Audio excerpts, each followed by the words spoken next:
right. ජාතික ආදායම් සංකල්පයේ මූලිකම කරුණු ටික එන්නේ නැති මේ ජාතික ආදායම් දන්න අය ඉන්නේ නොකරපු අය ටික තමයි අවිල්ලා තියෙන්නේ. ජාතික ආදායම කියන්නේ කරපු අයට ගොඩාක් ඉගෙනගත්ත කොටසක් ඉඳලා ඒකත් කියන්නේ නැතුව කියලා. ඒක හොඳයි. ඒක හොඳයි ඉන්නේ. හැබැයි ඒ ටික හොඳට මතක තියාගෙන ඉන්න ඕනේ මේ ලබන සතියන ISLM කරනකොට ඒ නාපු අයට ඉතින් කියන්න විදියක් නැහැ නේ. right. අපි එදා කතා කරේ සාර්වාර්ථික විද්‍යාවේ මුල ටික මම කතා කරලා සාර්වාර්ථික අරමුණු ගැන කතා කරලා අරමුණු අපි පහක් ගැන කතා කරා ආර්ථික වර්ධනය කතා කරේ නෑ ඔක්කොම ආර්ථික වර්ධනය ඉක්ලන ලියවෙනවා හොඳයි ඊට පස්සේ පූර්ණ සේවා නියුක්තිය තිරසාර ආර්ථික වර්ධන දෙක පූර්ණ සේවා නියුක්තිය තිරසාර ආර්ථික වර්ධනය තිරසාර ලියන්න ඕනේ ආර්ථික වර්ධනය බලගාව කියනවා මේ ටික ආර්ථික ස්ථායීතාවය සහ ආර්ථික සාධාරණත්වය ආර්ථික ස්ථායීතාව සහ ආර්ථික සාධාරණත්වය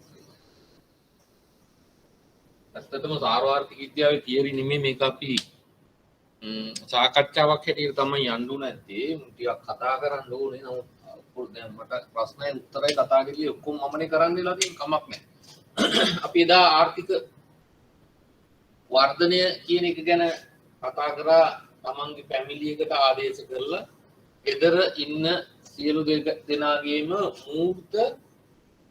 මූර්ත ආදායම වර්ධනය වෙනවා නම් ආර්ථික වර්ධනය කියලා කිව්වෙ මොකද්ද අපි ඇත්තටම සාර්වාර්ථික අරමුණු කරා යන්නේ ඇයි සෞභාග්‍ය ළඟා කර ගැනීම සඳහා සෞභාග්‍ය ළඟා කර ගැනීම සඳහා තමයි අපි දැන් මුල්ම කතා කරේ සාර්වාර්ථික අරමුණු කිව්වේ පෞද්ගලිකව හා ජාතියක් හැටියට සමාජයක් විසින් අපේක්ෂිත වඩා පුළුල් අවසාන අරමුණ වන්නේ සෞභාග්‍ය ළඟා කර ගැනීම හා පවත්වා ගැනීම බව සඳහන් කළ හැකියි. එහෙනම් සෞභාග්‍ය ළඟා කර ගැනීම සහ පවත්වා ගැනීම තමයි පෞද්ගලිකව සහ ආර්ථිකයක් හැටියට ගත්තාමත් අපි සාර්ව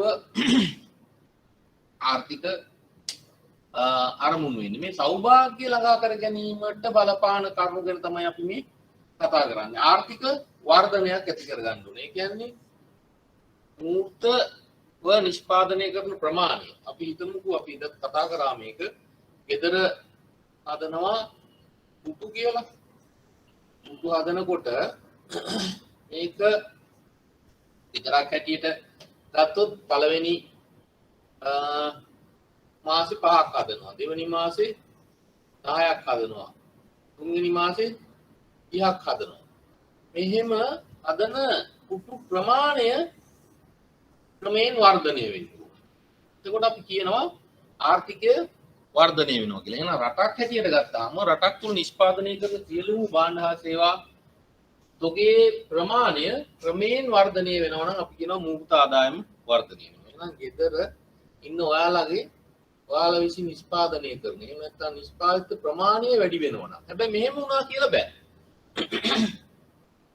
අපි හිතමු ඔයාලා ගෙදර පළවෙනියට පුටු 5යි හැදුවේ. එතකොට ඒ වෙලාවේ පුටුවක මිල 100 නම් රුපියල් 500යි. හරිද? පළවෙනි මාසේ. දෙවෙනි මාසේ අපි හිතමු හැදුවේ පුටු 5යි. හැබැයි පුටුවක මිල 150යි. එතකොට 750ක් වෙනවා. තුන්වෙනි මාසෙටත් හැදුවේ පුටු 5යි. පුටුවක් 200යි. එතකොට රුපියල් 1000ක්. හැබැයි මෙහෙම බලපුවාම එයාගේ නාමික ආදායම වැඩි වෙලා තියෙනවා. මේක ආර්ථික වර්ධනයක් හැටියට අපි සලකන්නේ. ඒක ආර්ථික වර්ධනයක්ද? 500 ඉඳලා 1000 දක්වා තුන්වෙනි මාසෙ වෙනකොට වැඩි වෙලා තියෙනවා. ආර්ථික වර්ධනයක්ද නැද්ද ඒක? ඔයාලගේ ගෙදර නිෂ්පාදනයේ වැඩිවීමක්ද නැද්ද? එහෙම කියලා අහන්න. හවුද නැද්ද? ඔව් නෑ කිය අහන්න වෙලා යනවා නේද? නෑ. ඇයි අපි මූර්ත වටිනාකම කියලා කියන්නේ නිෂ්පාදිත ඒකක ප්‍රමාණය, නිෂ්පාදන ප්‍රමාණය වැඩි වෙනවා. දැන් මෙතන 5යි, මෙතනත් 5යි, මෙතනත් 5යි. හැබැයි ආදායම එහෙම නැත්නම් නාමික වටිනාකම වැඩි වෙලා හේතුව තමයි මිල මට්ටම වැඩි වීම. නේ? මිල මට්ටම වැඩි වීම හේතුව. එතකොට ඒක අපි ඔයාලගේ ගෙදර නිෂ්පාදනය වැඩි වුණා කියලා පිළිගන්නේ නැහැ. එහෙනම් රටකටත් එහෙමයි. රටේ මුළු නිෂ්පාදනය වැඩි වෙන්න නම් මූර්ත නිෂ්පාදන ප්‍රමාණය වර්ධනය වෙන්න ඕනේ. මූර්ත නිෂ්පාදනය වර්ධනය වෙච්චාම මොකද වෙන්නේ? නිෂ්පාදනය වර්ධනය. නිෂ්පාදනය වර්ධනය. නිෂ්පාදනය වර්ධනය වෙච්චාම නිෂ්පාදනය වර්ධනය වෙනකොට මොකද වෙන්නේ? සේවා නියුක්තිය වර්ධනය වෙනවා. සේවා නියුක්තිය වර්ධනය වෙනවා කියලා කියන්නේ සේවා වියුක්තිය මොකද වෙන්නේ? සේවා වියුක්තිය අඩු වෙනවා. ඒ කියන්නේ නොකරපු අය මේ වචන දන්නේ නැති නේද? මේවා සාමාන්‍යයෙන් අර O level වලට නිකන් උගන්වනවා. සේවා නියුක්තිය කියලා කියන්නේ සේවයේ නියුක්ත වෙලා ඉන්න ප්‍රතිශතය. ඒක වැඩි වෙනවා කියලා කියන්නේ සේවා වියුක්තිය කියලා කියන්නේ සේවාවේ යෙදිලා නැති ප්‍රතිශතය. ඒක අඩු වෙනවා. ඒ කියන්නේ මේක 95ක් වෙනකොට මේක 105යි. හැබැයි තවදුරටත් සේවා නියුක්තිය වැඩි වුණොත් 98 දක්වා. එතකොට මේක 2යි. එහෙනම් මේක වැඩි වෙනකොට මේක අඩු වෙනවා. සේවා නියුක්තිය අඩු වෙනවා. එහෙනම් සෞභාග්‍ය කරා යනකොට පළවෙනි එක තමයි මූර්ත ආදායම වැඩි කරගන්න. ඔයාලගේ ගෙදරට ආදේශ කරගන්න. එහෙනම් රටකට මූර්ත ආදායම වර්ධනය වෙන්න ඕනේ. දෙවෙනි එක තමයි එහෙම වර්ධනය වෙනකොට නිෂ්පාදනය වැඩි වෙනකොට මේ නිෂ්පාදනය තවදුරටත් වැඩි කරන්න නම් මොනවද? සේවා නියුක්තිය ගන්න වෙනවා. එහෙනම් ගෙදර අය 8 දෙනා නම් 10 නම් හිටියේ දැන් කුටු 5ක් හදන්න අපි 5 දෙනා යොදාගත්තා. හැබැයි 8ක් හදනකොට අපිට කුටු 5ක් හදනකොට ගෙදර ඉන්න කට්ටියකින් 5 දෙනෙක් යොදා ගන්න ඕනේ. කුටු 8ක් හදනකොට අපිට ඕන වෙයි 6 දෙනෙක් විතර. එහෙනම් කුටු 10ක් 20ක් හදනකොට අපිට 9 දෙනෙක් විතර යොදා ගන්න වෙයි. හැබැයි වැඩ කරන්න පුළුවන් වයස් කාණ්ඩේ ඉන්නවා නම් මේ නිෂ්පාදන ප්‍රමාණය මේ දක්වා වර්ධනය කරන්න සේවා නියුක්තිය වැඩි කරන්න ඕනේ. ඒ වගේ තමයි මෙතන නිෂ්පාදනයේ ක්‍රමයෙන් වැඩි වෙනකොට සේවා නියුක්තියක් වැඩි වෙනවා. ඒක තමයි දෙවෙනි එක. එහෙනම් රටකට ගත්තාම රටේ නිෂ්පාදනය කරන ප්‍රමාණය වර්ධනය කරනකොට ඒ හා සමානව ඒ ආයතනවල ඒ කර්මාන්තයන්ගේ සේවා නියුක්තිය වැඩි වෙලා රටේ සේවා නියුක්තිය වැඩි වෙනවා. පූර්ණ සේවා නියුක්තිය කියලා කියන්නේ 100% සේවා නියුක්ත වෙන්න. සේවය කිරීමට කැමති සහ සේවය කරන වයස් කාණ්ඩේ ඉන්නේ. ඒක ඇත්තටම තාත්විකද නෑ. ඒක එදත් මම කතා කරා තාත්වික නෑ. ඇයි ඒ අර වාරේ සහ අවාරේ නේද? මම කිව්වා අලුත් අවුරුදු කාලේට ඇඳුම් සාප්පුවල රැකියා කිරීමට විශාල ප්‍රමාණයක් ඉන්නවා. එතකොට සංචාරක යම් පැමිණෙන කාලයක් තියෙනවා, අවාරයක් තියෙනවා. ඒ කාලෙට පින්නවල අලියනාදාගාරේ සේවකව වැඩිපුර යොදා ගන්නවා. කඩ අලුතෙන් දාලා. හැබැයි ඒ අවාරේ වෙනකොට මේ සේවා නියුක්තිය අඩු වෙනවා. ඒ කටියට ජොබ් එක නැති වෙනවා. ඊට පස්සේ ඒ සුදුසු කන් අනුව නැවත රැකියාවක් සොයා ගන්නකන් ටික කාලයක් සේවා වියුක්ත වෙනවා. සේවා වියුක්ත වෙනවා. ඒ කියන්නේ අපි දර්ශන සේවා වියුක්තිය කියලා. මේ ආකාරයට සේවා වියුක්ත වෙනවා. තව රැකියාවන් හොයමින් ඉන්න අය සේවා වියුක්තයි. මේ සේවා වියුක්තිය ගැන ලොකු පරාසයක් තුල කතා කරන්න තියෙනවා මේක වෙලාව නෙවෙයි ඒකට. ඒ ආකාරයට බලපුවාම 100% සේවා නියුක්තයි කියන එක තාත්වික නෑ. එහෙනම් 95%කට වඩා වැඩිව සේවා නියුක්තිය තියෙනවා නම් නියුක්තිය 95%ට වඩා වැඩි නම් අපි කියනවා ඒක පූර්ණ සේවා නියුක්තියක් කියලා. එහෙනම් සෞභාග්‍ය කරා යනකොට මූර්ත දල්දේශීය නිෂ්පාදනයේ වර්ධනයක් වෙන්න ඕනේ. ඔයාලගේ ගෙදර ආදායම එහෙම නැත්නම් නිෂ්පාදනය කරන ප්‍රමාණය වැඩි වෙන්න ඕනේ. පූර්ණ සේවා නියුක්ත වෙන්න ඕනේ. 10 දෙනෙක් ඉන්නවා නම් 9 දෙනෙක් විතර සේවය දෙන්න ඕනේ. ආර්ථික ස්ථායීතාවය. ආර්ථික ස්ථායීතාවය කියලා කිව්වේ මොකක්ද? නිෂ්පාදන භාණ්ඩ හා සේවා ප්‍රමාණය කාලයක් සමග වැඩි වීම. මූර්ත දළදේශීය නිෂ්පාදනයේ මේකත් කියුක. සෞභාග්‍ය කරා සමාජය විසින් සියලු දෙනාටම සුවපහසු ජීවන තත්ත්වයක් ලැබෙන තත්ත්වයක්. අන් කිසිවක් නොව මේ ආර්ථිකය තුළ අඛණ්ඩ භාණ්ඩ හා සේවා නිෂ්පාදනය තුළින් ජනනය වන ආදායමේ දිගුකාලීන ප්‍රසාරණය හේතුවෙන් ඇතිවන්නා වූ තත්ත්වයක්. ඵලදායීතාවය ඍජුවම. එතකොට ආර්ථික ස්ථායීතාවය කියලා කියන්නේ දැන් මේ ලබන මූර්ත ආදායම දිගුකාලීනව ලැබෙන්න ඕනේ. ආර්ථික ස්ථායීතාවය නෙමෙයි අපි කතා කරන්නේ තිරසාර ආර්ථික ස්ථායීතාවය. තිරසාර ආර්ථික වර්ධනය. මේක දිගුකාලීනව ලැබෙන්න ඕනේ කියලා කියන්නේ අපි හිතමු එක කාර්තුවක් මාස 3ක් ඉන්නවා සෞභාග්‍යමත්ම ඉන්නවා. හරිද? යහපත් හොඳ ජීවන තත්ත්වයක්. ඊට පස්සේ ආය මාස 6ක් විතර නැහැ. අර වාරි වගේ. එහෙම නැතුව දීර්ඝ කාලයක් අර තිරසාර සංවර්ධනය, ධර්මීය සංවර්ධනය ගැන කතා කරනකොට ඔයාලට අහු වෙලා ඇති. දිගු කාලීනව මේ ආර්ථික වර්ධනය පවත්වාගෙන යන්න ඕනේ. මේකේ මේ අවසාන ප්‍රතිඵලය වෙන්නේ තිරසාර සංවර්ධනය කියලා කියන්නේ අද ජීවත් වෙනකොට පුද්ගලයෙක් මට හෙට මීට වැඩිය හොඳ තත්ත්වයක් උදා වෙයි කියලා දැනෙන්න බෑ. තේරුණාද මං කියන්නේ? ඒ කියන්නේ අද ඉන්නේ ඔයා හොඳම තැන. ලබන මාසේ ඊළඟ සතිය වෙනකොට මට මීට වඩා හොඳ තත්ත්වයක් උදා වෙයි කියලා දැනෙන්න බෑ. ඒක එතකොට කවදාවත් ඉෂ්ට වෙන්නේ නැහැ වගේ තත්ත්වයක්. නේද? තිරසාර ආර්ථික වර්ධනය කියලා කියන්නේ ඒ අනුව තිරසාර ආර්ථික වර්ධනය ප්‍රමාණවත් කාල පරිච්ඡේදයක් පුළා ඉහළ මට්ටමක ආර්ථික වර්ධනය සහ පූර්ණ සේවා නියුක්ති තත්ත්වයක් පවත්වා ගැනීම තුළින් සමස්ත සමාජයට උසස් ආර්ථික සුබ සාධනය. ගෙදර ඉන්න සියලු දෙනාම නැත්නම් පූර්ණ සේවා නියුක්තියත් එක්ක ආර්ථික වර්ධනය දිගුකාලීනව සිද්ධ වෙන තත්ත්වයක් තමයි තිරසාර ආර්ථික වර්ධනය කියලා කියන්නේ. ඒක අපි කියන්නේ ආයෙ නැවත එතනින් එහාට යාට ජීවනත් ඉහළ යාමක් හා එක හා සමාන නොදැනේ නම් මේකත් මම කියලා තියෙනවා. සමාජයේ සෑම අයෙකුට ජීවන තත්ත්වයේ ඉහළ යාමක් එක හා සමානව නොදැනේ නම් සහ අනාගතයේදී එම සුව පහසු මට්ටම ළඟා කරගත හැකියයි නොහැඟෙන්නේ නම් ඒක තමයි මම කියන්නේ. අනාගතයේදී මට මෙන්න මේ සුව පහසුතාවය ඇති කරගන්න පුළුවන් වෙයි කියලා හැඟෙන්නේ නැති වෙන්න ඕනේ. ඒ කියන්නේ අද ඉන්නේ හොඳම තත්ත්වෙක කියන එක තමයි තිරසාර ආර්ථික වර්ධනය කියන්නේ. ගැටින් කියනවා නම් මේ දෙකත් එක්ක දීර්ඝ කාලීනව ආර්ථිකීය වර්ධනයක් ඇති වෙන තත්ත්වයක්. ආර්ථික ස්ථායීතාවය කියලා කියන්නේ උද්දමන අවදමන නැතුව ආර්ථික හිතකර උච්චාවචනයන්ගෙන් අහිතකර උච්චාවචනයන්ගෙන් තොරව සමස්ත ආර්ථික ක්‍රියාකාරීත්වය පවත්වාගෙන යාමයි. නිමැවුමේ තිරසාර වර්ධනයක් අඩු මට්ටම සහ ස්ථාවර උද්දම අනුපාතිකයක් සහ වඩාත් යහපත් සාර්ථක ආර්ථික දර්ශනකින් හෙබි ආර්ථිකයක් තුළ පවතින්නේ නම් එම රට ආර්ථික වශයෙන් ස්ථායීයි සැලකේ. එසේම ආර්ථිකය තුළ නිරන්තර පසුබෑම කැපී පෙනෙන ව්‍යාපාර චක්‍ර ඉහළ හා නිරන්තර වෙනස් වන උද්දමන අනුපාතිකයන් හා මූල්‍යම අර්ධ බහුලව පවතී නම් ඒ ආර්ථිකමය වශයෙන් අස්ථාවර තත්ත්වයක් යයි ප්‍රකාශ කළ හැකියි.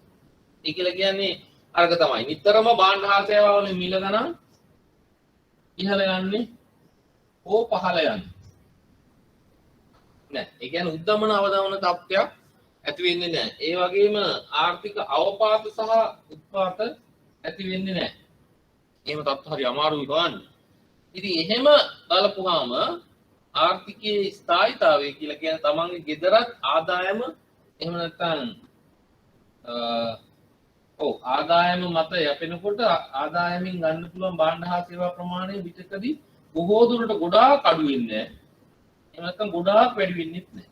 මධ්‍යස්ථ ප්‍රමාණය පවත්වා මධ්‍යම ප්‍රතිපදාවයි පවත්වාගෙන යාම තමයි අපි ඒ වගේ ආර්ථික ස්ථායීතාවය ගැන තව පස්සේ කතා කරන්න පුළුවන්. අපි බලමු මේ ව්‍යාපාර චක්‍රවල රයිට්. ආර්ථික සාධාරණීකරණය කියලා කියන්නේ ඉතින් කියනවා නම් තවම කෙටියෙන් දැන් කතා කරන්න වෙලා තියෙන තව දවස් 3යි ආර්ථිකයේ ඒ කියන්නේ ඇති නැති පරතරය නෙමෙයි මෙතෙන්දි කියන්නේ. ඇති නැති පරතරය ගැනම නෙමෙයි. දැන් අපි හිතමු අඩු ආදායම් එක්කෙනෙක් ජීවත් වෙනවා.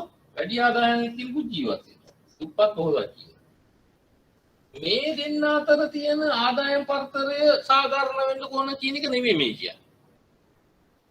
අඩු ආදායම් ලබන පුද්ගලයාට තමන්ට වුවමනා අවශ්‍යතාවන් ටික අපහසුතාවයකින් තොරව ලබා ගැනීමට හැකිවීම සහ ඉහළ ආදායම් ලබන කෙනාට එයාගේ අවශ්‍යතා මත තමන්ගේ අවශ්‍යතාවන් ටික මුදුන් පමුණවා ගත හැකි වෙන්න ඕනේ කරදරයකින් තොරව.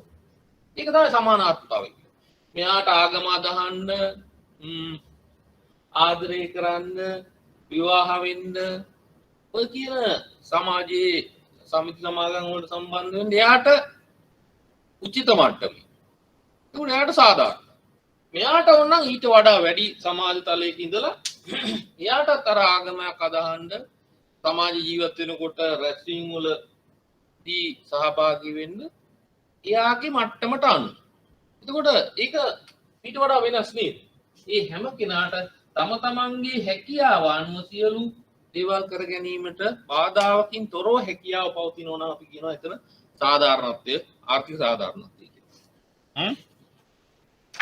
රයිට්. ඔය ටික මේ ටික තෘප්ත වෙනවා නම් අපි කියනවා සෞභාග්‍ය කරා පුද්ගලයෙක් හෝ ආර්ථිකයක් ළඟා වෙනවා කියන්නේ. රයිට්. ඊට පස්සේ මේක ටිකක් අර සූක්ෂමාර්ථික විද්‍යාව වගේ නෙමෙයි ඔයාලා මොනවා හරි සකහන් කරගන්නත් වෙයි. හැබැයි ලියන්න ලේසි ආර්ථික විද්‍යාව කොට තමයි සාර්ව ආර්ථික විද්‍යාව. අරකේ තියරි මේකේ තියරි තමයි මේ කරන්නේ නම් අපි ප්‍රැක්ටිකල් පැත්ත බලමු. සාර්ව ආර්ථික කළමනාකරණය.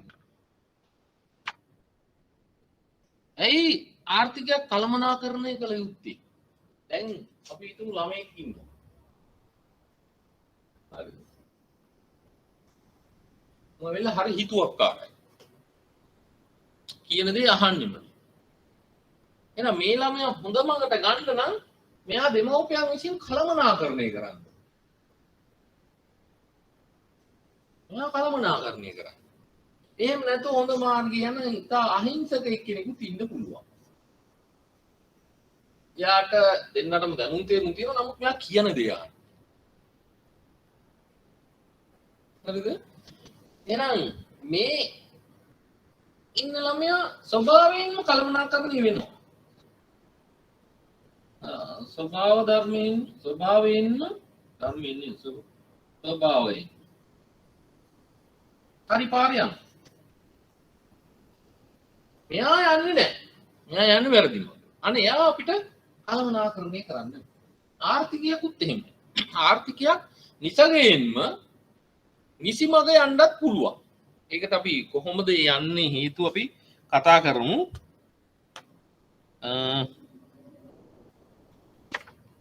හේතු වෙනුම් කතා කරන්න කියන. එහෙම නැත්නම් ස්වභාවයෙන්ම හරි මඟ යනවා වෙන්නත් පුළුවන්. ඒ යන්න නම් ආර්ථිකයකට තියෙන්න ඕනේ ලක්ෂණ මොනවද? එහෙම නොයන්න නම් ආර්ථිකයකට තියෙන්න ඕනේ ලක්ෂණ මොනවද? ඒ කියන්නේ හිතුවක්කාර ළමයෙක්ගේ ලක්ෂණ සහ හොඳ ළමයෙක්ගේ ලක්ෂණ ගැන අපි කතා කරමු.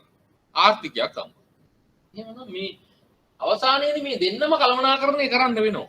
මෙයා හරි මඟ කොච්චර ගියත් සමහරට හරි මඟ ගියාට හරි වැඩි වෙන්නත් පුළුවන් නේ. එතකොට ආපහු අපි මේක අර normal distribution ප්‍රමත්‍රියාක්ෂය වගේ තැනකට ගේන්න ඕන මධ්‍යස්ථ තැනකට. අපි බලමු ඒ කළමනාකරණය කරන්න ඉතලා මේ කොහොමද මේ කට්ටියගේ හැසිරීම එන්නේ ව්‍යාපාර චක්‍ර කියනවා. හරිද?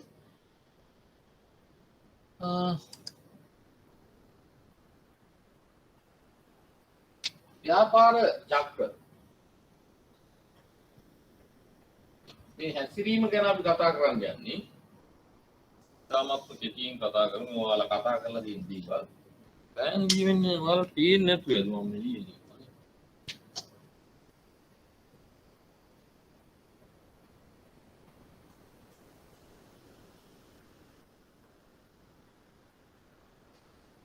මේක අපි කියනවා විභව නිෂ්පාදනය එහෙම නැත්නම් ට්‍රෙන්ඩ් එක උපනතිය දිගු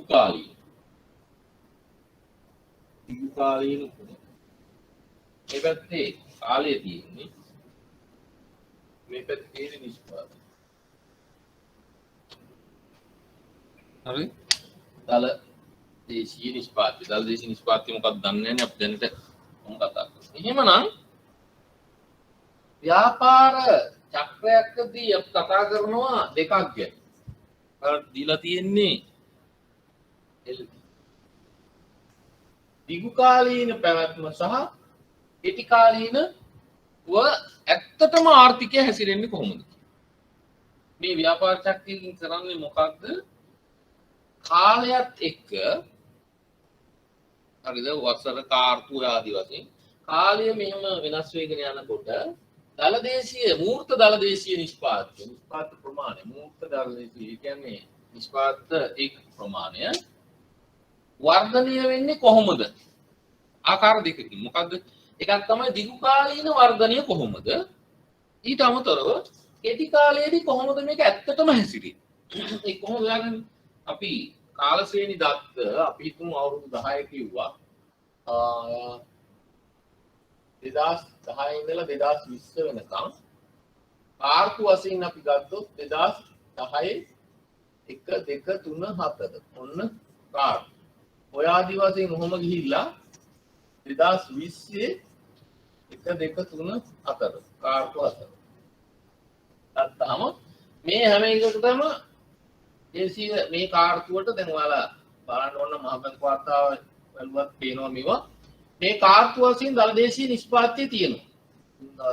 කොහොම ආදි වශයෙන් රුපියල් හරි ඩොලර් හරි මොනවා හරි ඇති ඒක ලියන්නේ. මේ ටික අපි කිසියම් ක්‍රමයකට ප්‍රොසෙස් කරලා ඒක ඔයාලා දන්නා ඇති ප්‍රතිපායන රේඛාවක් අදිනවා කියන එක. ඒ විදිහට ඇඳපුවාම මේ දිගු කාලීනව 2010 ඉඳන් 2020 දක්වා ආර්ථිකයේ හැසිරුනේ කොහොමද කියන එක තමයි මේ රේඛාවෙන් පෙන්නන්නේ. දිගු කාලීන. ඒක කිසියම් විදිහක වර්ධනයක් පෙන්වුම් කරනවා. ඒක තිරසක්ෂ සමාන්තර වර්ධනය නොවි කියන්න පුළුවන්. සමහරට වර්ධනය අඩු වෙමින් පවතිනට පුළුවන් දිගු කාලීන. මේක හැටියට දිගු කාලීන වර්ධනයක් පෙන්වනවා. right? ඊට පස්සේ මේ තියෙන්නේ කෙටි කාලීන. කෙටි කාලීනව ඒකට කියනවා අපි ආර්ථව චලන කියලා. ආර්ථව නෙමෙයි ඈ ඒක වෙන එකක්. ඒක කිව්වොත් වෙනවා. ආර්ථව ජාල. හරි? නිල් පාටින් යනවා පේනවා නේද? කළු පාටින් පේන්නේ.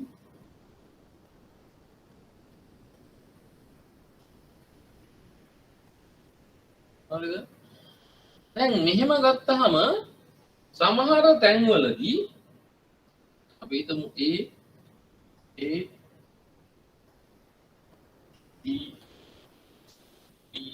ඔමගත්තු සමහර කාලවලදී මෙහෙන් තියෙනවනේ කාලේ සමහර කාලවලදී මේ විභව නිෂ්පාදනයේ එහෙම නැත්නම් දිගු කාලීනව වර්ධනය වීමේ වර්ධනය වෙන ආකාරය පෙන්වන රේඛාවට වඩා වැඩි වේගයකින් නිෂ්පාදන වැඩි වෙලා තියෙනවා මේ වර්ධනය.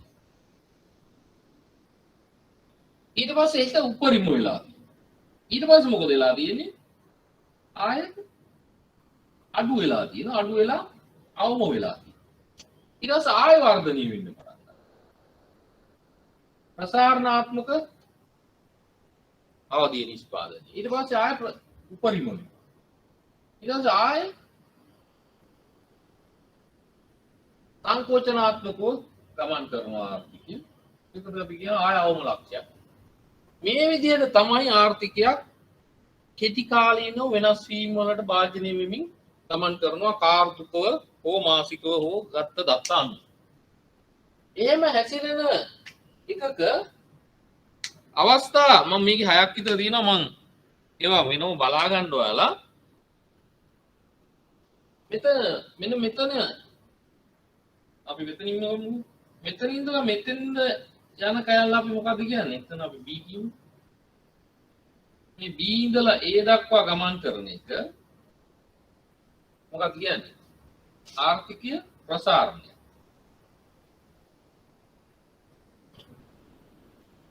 මෙතෙන්ද අපි කියනවා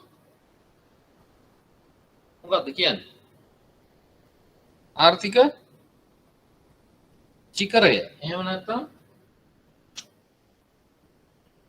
ඔව් තවත් නමක් කියනවා. චිකරය. මෙතෙන්ද කියනවා නිම්නය. මම කියන්නම් ඒව එක. මේක ප්‍රසාරණාත්මක අවධිය. මේ පැත්තට එන්නේ සංකෝචනාත්මක අවධිය.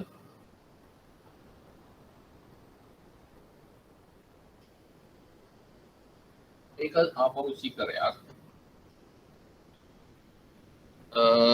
ශිඛරය මේකට සංකෝචනාත්මකයකට උනම් තව කියන පරිහානිය. ඕකේ මම එහෙම දීලා හැටි. පරිහානිය අවස්ථාවක්. මේක වර්ධන අවස්ථාවක්. ප්‍රසාරණව වර්ධන. දැන් මේ එක එකේ තියෙන ලක්ෂණය මොකක්ද?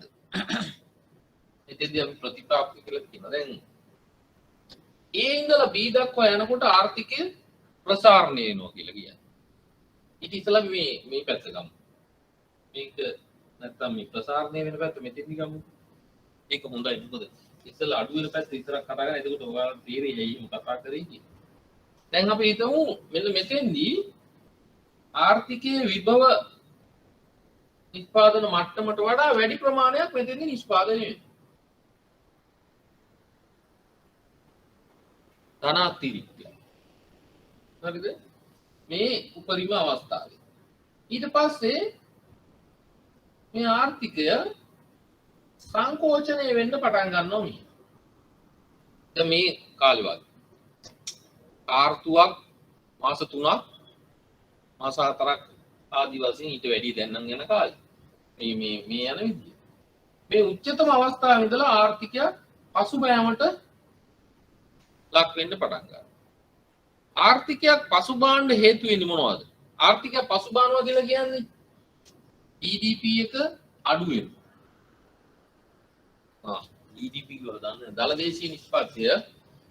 ඒක තව පොඩ්ඩක් කතා කරමු. දල දේශීය නිෂ්පාදිතය අඩු වෙනවා. දල දේශීය නිෂ්පාදනය. එහෙම නැත්නම් අර ඔයාලගේ ගෙදර හදපු කුටු කියලා හිතන්නකෝ. ගෙදර නිෂ්පාදනය කරන ප්‍රමාණය අඩු වෙනවා. එතකොට මොකද වෙන්නේ? ඊට පස්සේ සේවා නියුක්තිය අඩු වෙනවා. 10 දෙනෙක් හිටපු ගෙදර කුටු 20ක් හදවන 9 දෙනෙක් සේවා නියුක්තයි. හැබැයි ඔයාගේ නිෂ්පාදනය අඩු වුණාම 5ක් දක්වා 4 දෙනෙක් 5 දෙනෙක් තමයි සේවා නියුක්ත. එතකොට සේවා නියුක්තිය අඩු වෙනකොට මොකද වෙන්නේ? ආදායම අඩු වෙනවා. නිෂ්පාදනය අඩු වෙනවා, සේවා නියුක්තිය අඩු වෙනවා, ආදායම අඩු වෙනවා. දැන් මේ වාගේ කරුණු වලින් කියවෙන්නේ මොකද්ද? ආර්ථිකය සංකෝචනය වෙන්න පටන් ගන්නවා.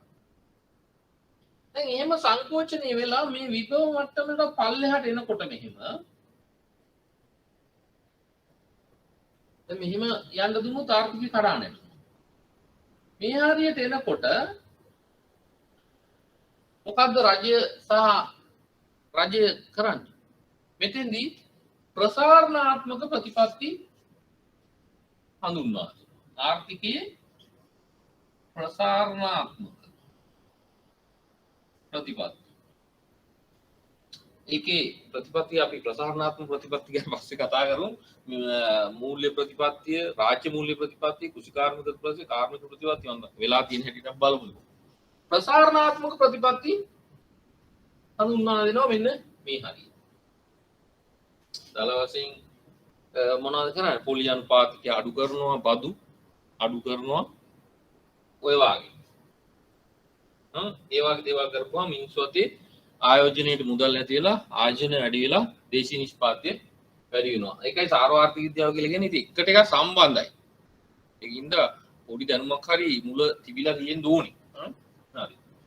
එහෙම අනුගමනය කරපුවාම එහෙනම් මේ හරියට අඩු වෙගෙන යනකොට මොකද කරන්නේ? ඔන්න පොලිය අඩු කරනවා. පොලිය අනුපාතිකයේ 120 තිබ්බ එක 108 විතර කරනවා. කියනවා අපි නිකන් හිතමු පොලිය අනුපාතිකය අඩු කරා. මොකද වෙන්නේ?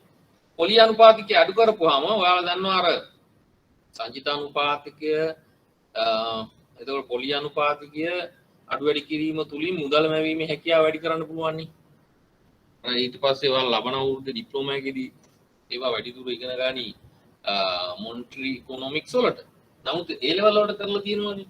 මොකද 100ක් තිබිච්ච පුද්ගලයෙකු 120ක් තියෙනකොට ණයට ගන්න ප්‍රමාණය ණයට දෙන ඕ ගන්න ප්‍රමාණය අඩුයි. මොකීට වඩාද 108ක පොලි අනුපාතිකය යටතට වඩා 120 පොලියට මිනිස්සු ටිකක් අදිමදි කරනවා ණයට අරන් ව්‍යාපාරයක් කරලා කොහොමද ගොඩ යන්නේ ওই පොලියට කියලා එහෙමනේ. නේද? මේ සාමාන්‍ය මිනිස්සු කතා කරන්නේ ඌවා. නමුත් 108ක් වගේ අඩු කරන් පස්සේ මේ පහුගිය කාලේ ඒක තමයි කරේ. 4ට 5ට දුන්නා. පොලි අනුපාතික අඩු කරන් පස්සේ ඒක අපි ප්‍රසාරණාත්මක මූල්‍ය ප්‍රතිපත්තිය. බදු අඩු කරන එක ප්‍රසාරණාත්මක රාජ්‍ය මූල්‍ය ප්‍රතිපත්තිය. එහෙනම් මේකේ පොලිය 8 දක්වා අඩු කරන් පස්සේ මිනිස්සු මොකද ණය ගන්න ප්‍රමාණය වැඩි කරලා මේ ණය මොකද කරන්නේ ආයෝජනය කරනවා. ඉන්වෙස්ට් කරනවා. ආයෝජනය කරනවා කියලා කියන්නේ නිෂ්පාදන කර්මාන්ත ආරම්භ කළ නිෂ්පාදනය වැඩි කරනවා. හරිද? ඒක මේ හරියදී ආරම්භ කරනවා මේ ආර්ථිකය පල්ලෙහා යනවා. ඒකේ ප්‍රතිඵලය එන්නේ මෙන්න මෙතේ. මේ අවම වෙන තැනට ඇවිල්ලා ආපහු හැරෙන්න පටන් ගන්නේ මොකේදද? මේ ප්‍රසාරණාත්මක ප්‍රතිපත්තියේ ප්‍රතිඵල ලැබෙන්න පටන් ගන්න තැනේදී මේ ආර්ථිකය ආපහු ප්‍රසාරණාත්මක අවධිය ආරම්භ කරනවා. එහෙනම් මේ ආරම්භ කරන තැනට කියනවා මෙතෙන්ද පතුල කියලා කියනවා. අන්න පතුල. එහෙම නැත්නම් නිම්න. මේ අවස්ථාවේදී මොකද කරන්නේ? මොකද වෙන්නේ? ප්‍රසාරණාත්මක ප්‍රතිපත්ති වල ප්‍රතිඵල ලැබෙන පළවෙනි අවස්ථාව තමයි ආර්ථිකයේ සංකෝචනය වෙන අවම අවස්ථාව. එතනින් ආපහු හැරෙනවා. හැරෙන්නේ ඇයි? මේ ප්‍රසාරණාත්මක ප්‍රතිපත්ති වල ප්‍රතිඵල එන්න පටන් ගන්නවා. ඒ කියන්නේ මෙන්න මෙතෙන් එනකොට අර දීප ණය වලින් මිනිස්සු ආයෝජනය කරලා නිෂ්පාදනය වැඩි වෙන්න පටන් ගන්නවා. ඊට පස්සේ මොකද වෙන්නේ? දැන් ප්‍රසාරණාත්මක ප්‍රතිපත්ති නිසා නිෂ්පාදනය වැඩි වෙලා දැන් ආර්ථික වර්ධනය. දැන් මේක මෙහි යන්න දෙනවද? ඕන්න කමක් නැහැ. මේ විභව නිෂ්පාදනය. එහෙම නැත්නම් දීර්ඝකාලීන නිෂ්පාදනයේ වර්ධනය මෙන්න මෙහි තියෙන්නේ. හැබැයි මේක ඕන තරම් තව වර්ධනය විපන් කියලා දෙනවා. දැන් ඉතින් වර්ධනයනේ හොඳයිනේ. එහෙම දෙන්නේ නැහැ. ඇයි? එහෙම දෙන්නේ නැත්නම් ආර්ථිකය එහෙම හසුරවන්න බෑ. ඒකයි අපි අර කිව්වේ මේක මේ එම හැසිරෙන්න දෙන්න බෑ. හිතුවක්කාරී විදිහට මේක අපි කළමනාකරණය කරා. දැන් මේ හරියට එනකොට මොකද වෙන්නේ? මේ හරියට එනකොට මොකද වෙන්නේ? මේ හරියට එනකොට දැන් ඔය වර්ධනය වුණා ඇති. දැන් අපි සංකෝචනාත්මක ප්‍රතිපත්ති අනුගමනය කරන්න පටන් ගන්නවා. දැන් ඇකිලියන් කියන. මේ මොකද කරන්නේ? දැන් නැගපන් දැන් නෑ දැන් බහපන් කියන. නෙමෙයි. මෙතෙන් එනකොට දැන් නැගපන් කියනවා. මෙතෙන් එනකොට ආයෙ කියනවා දැන් බහපන් කියලා. ඒකත් මාරුනේ. මෙහි දැන් නැගපන් කියලා මේ හරියදී හිතා ගන්නවා නැගපන් දෙන්නම් වැඩි කියලා. මොකද කරන්නේ? සංකෝචනාත්මක ප්‍රතිපත්ති ටික දාන්න. ඊට පස්සේ ඔන්න ඒක ප්‍රතිඵල එනකොට මේක නියම කතාවක් හැටියට මතක තියාගත්තා. මම මේ කතාව කියනවා මේ හිතියන. මේක වීඩියෝ එකක් ඉඳ කියන්නේ. හරි.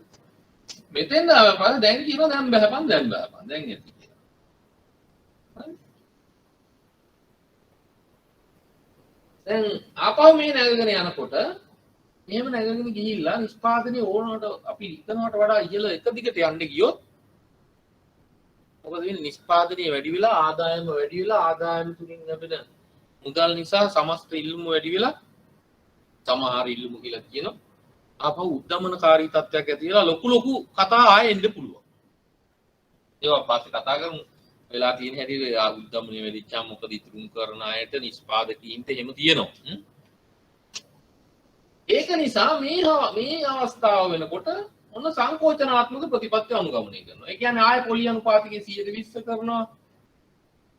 SRR එහෙම නැත්නම් විචාලි සංචිතානුපාතය. ඒ කියන්නේ වාණිජ්‍ය බැංකුව විසින් මහා බැංකුවේ තිබිය යුතු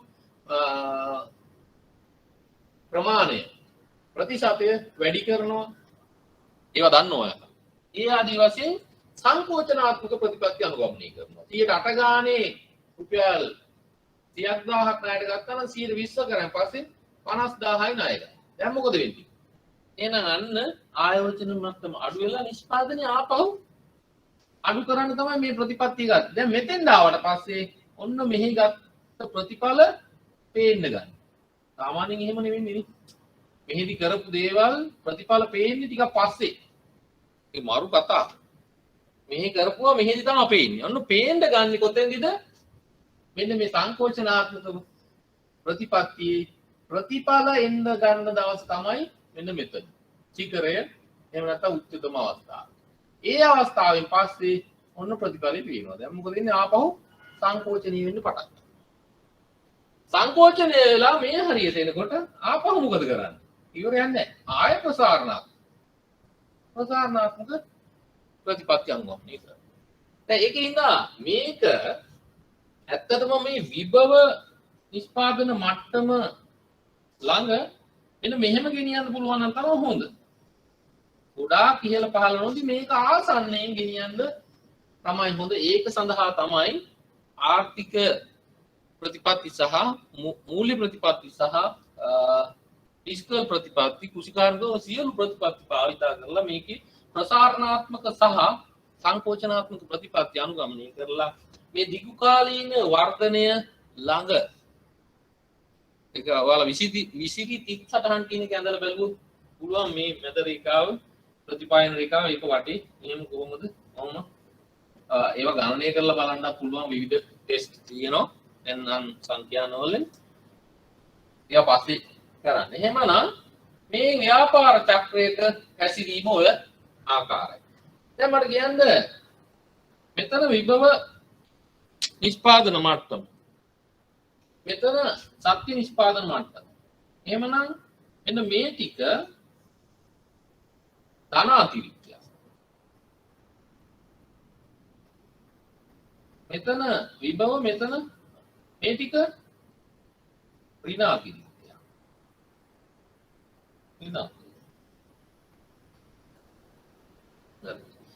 එහෙනම් ආර්ථිකය සංකෝචනාත්මක අවස්ථාවේදී ඉතින් සංකෝචනාත්මක අවස්ථාව මෙතන නම් ආර්ථිකය සංකෝචන අවස්ථාවේදී පවතින්නේ ඍණ අතිරික්තද ධන අතිරික්තද? ආර්ථිකය සංකෝචනය වන අවස්ථාවේ මෙන්න මෙතන ඉඳන් මෙතන. එතන ඉඳලා මෙතෙන්ද සංකෝචනය වෙන අවස්ථාවේදී ආර්ථිකයේ දකින්න හම්බෙන්නේ ධන අතිරික්තද ඍණ අතිරික්තද? කියන්න බං. දැන් ඉදිද දන්නේ. ඍණ අතිරික්තය. අනිතා ලියන්න කියන්න බැරි අය.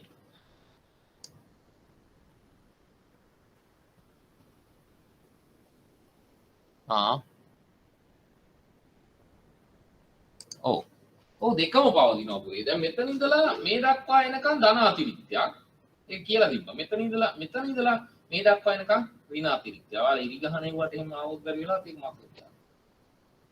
හරිද? හැබැයි සිකරයේ ඉඳන් විභව නිෂ්පාදන මට්ටම දක්වා මෙතන B කියලා හිතුවොත් මේ C කියලා. එහෙනම් ඒ ඉඳලා C දක්වා හෙව්වොත් බැරි වෙලා ඉරි ගහන්න ආවොත් ව්‍යාපාර චක්‍රයේ සිකරයේ ඉඳලා විභව නිෂ්පාදන මට්ටම දක්වා පවතින්නේ ධන අතිරික්තය.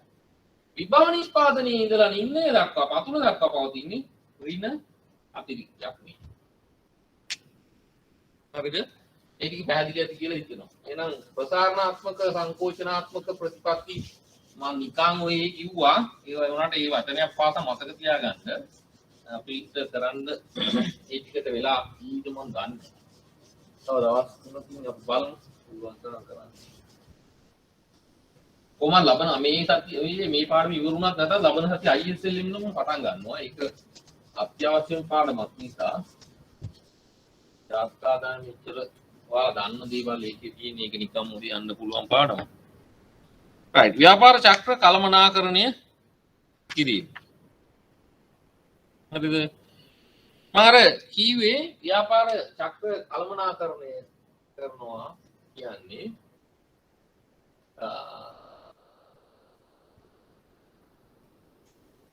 ව්‍යාපාර චක්‍ර කළමනා මේ මම අඳින්න ඕනේ ආයෙ මේක දීලා තියෙනවා.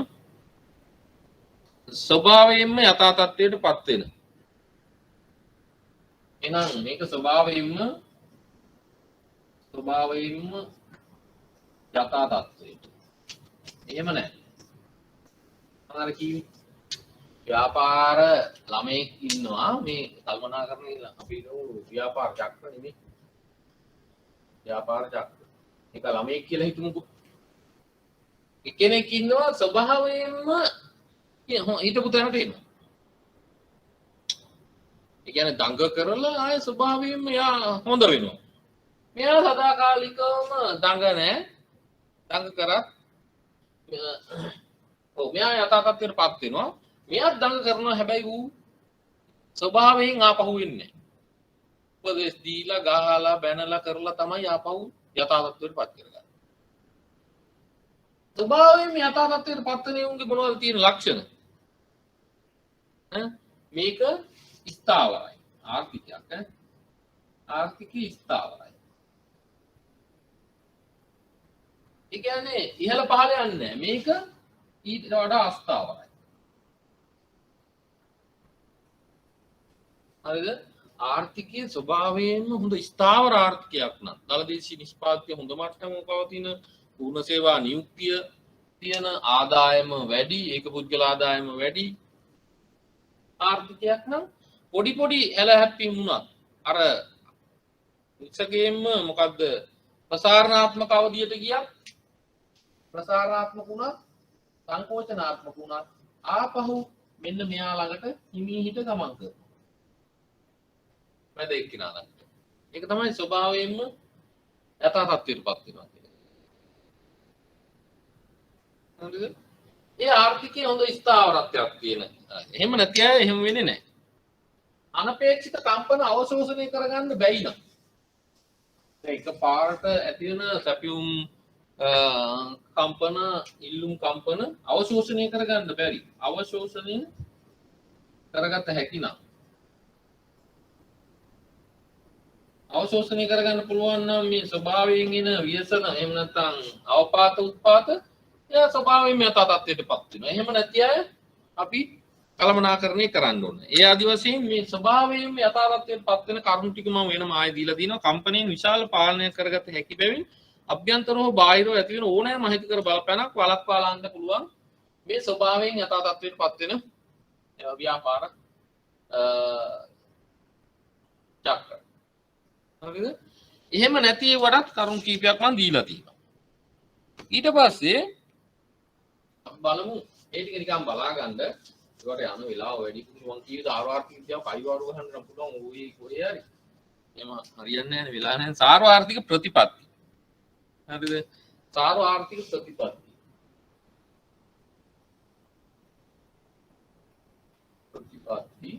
ගත්තාම සාර්වාර්ථික ප්‍රතිපත්ති කියලා කියන්නේ සමාජය විසින් අපේක්ෂිත දිගුකාලීන ආර්ථික අරමුණු ළඟා කර ගැනීමේදී අවශ්‍ය දිශාව කරා ආර්ථිකය මෙහෙයවීම සඳහා ප්‍රතිපත්ති සම්පාදකයන් විසින් යොදා ගන්නා ක්‍රමවේදය. හරිද? එතකොට අර සෞභාග්‍ය කරා යන්න ප්‍රතිපත්ති සම්පාදකයන් විසින් යොදා ගන්නා ප්‍රතිපත්ති තමයි. එකක් තමයි ඉල්ලුම් කළමනාකරණ ප්‍රතිපත්ති. ඉල්ලුම් කළමනාකරණ ප්‍රතිපත්ති. අනිත් එක අනිකුත් සාර්වාර්ථික ප්‍රතිපත්ති. සාර්වාර්ථික ප්‍රතිපත්ති අනිකුත්. මම දීලා දෙනවා මේවා මේ ආපහු ලියන්න වෙන හින්දා මට වෙලා යන්න බොරු. මේකට එනවා ඉල්ලුම් කළමනාකරණ එකට මූල්‍ය ප්‍රතිපත්ති අපි බලමු වෙනම. මූල්‍ය ප්‍රතිපත්තිය රාජ්‍ය මූල්‍ය ප්‍රතිපත්තිය නැත්නම් බදු ප්‍රතිපත්තිය කියලා අපි වගේ කියනවා. මේකට එනවා කුසි කාර්මික ප්‍රතිපත්ති කියන ඒවා. කුසි කාර්මික වෙළඳ ඔය සියලු ඒවා. කුසි කාර්මික වෙළඳ ප්‍රතිපත්ති මේ ආදී වශයෙන් තියෙන අනිකුත් තියෙන ප්‍රතිපත්ති එනවා අනිකුත් ප්‍රතිපත්ති වලට. එහෙනම් සාර්වාර්ථික කල්පනාකරන ප්‍රතිපත්ති ගත්තාම කොටස් දෙකයි ඉල්ලුම් කල්පනාකරන ප්‍රතිපත්ති. ඒ අර්ථයේ මූල්‍ය ප්‍රතිපත්තිය රහ රාජ්‍ය මූල්‍ය මේකට එනවා මූල්‍ය ප්‍රතිපත්තිය පොලි අනුපාතය SRR විවට වෙළඳපොළ බදු ප්‍රතිපත්තිය සහන ආධාර ඒ ආදි වශයෙන් මේ දෙකට එන ඒවා ඔයාලා දන්නවා. ඒකෙන් තමයි ටිකක් කරන්නේ. right. මෙම ආර්ථිකය ඔන්නෝම ප්‍රතිපත්ති ටිකක් යාගෙන දැන් අපි මාතෘකාවට ඇවිල්ලා තියෙනවා. ඔය ටික ඔය පසුබිම තමයි කතාවකට අපි කතා කරේ. ආර්ථිකයේ ගමන් මඟ. ඊවම ඇඳලා තියෙනවා. සමස්ත ආර්ථික ක්‍රියාකාරීත්වය ඉහළට දාලා.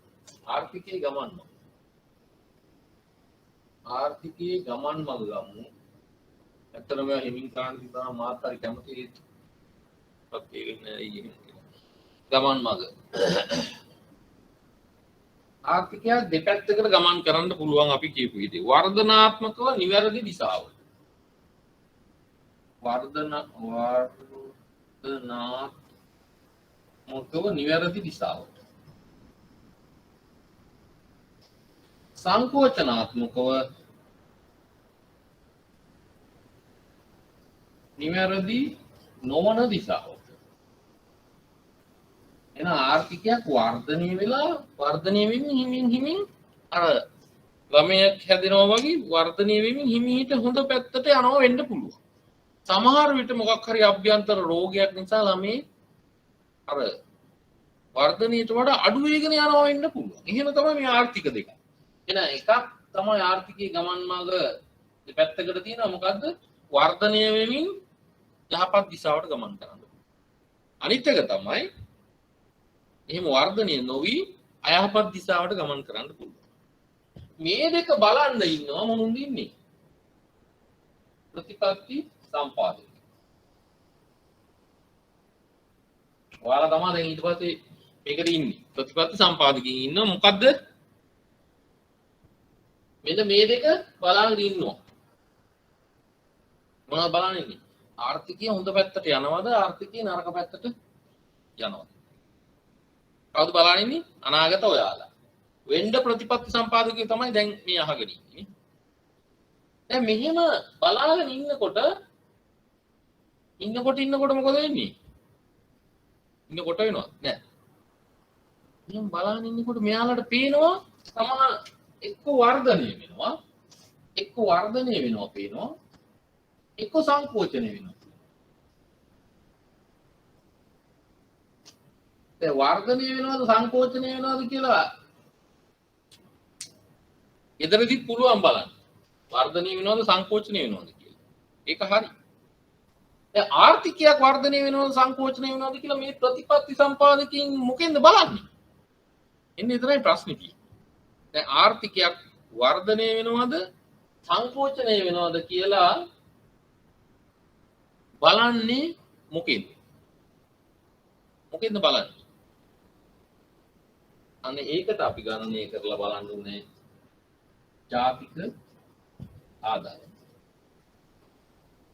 ඒක අපි තුනකින් ජාතික නිෂ්පාදනය. ජාතික වියද.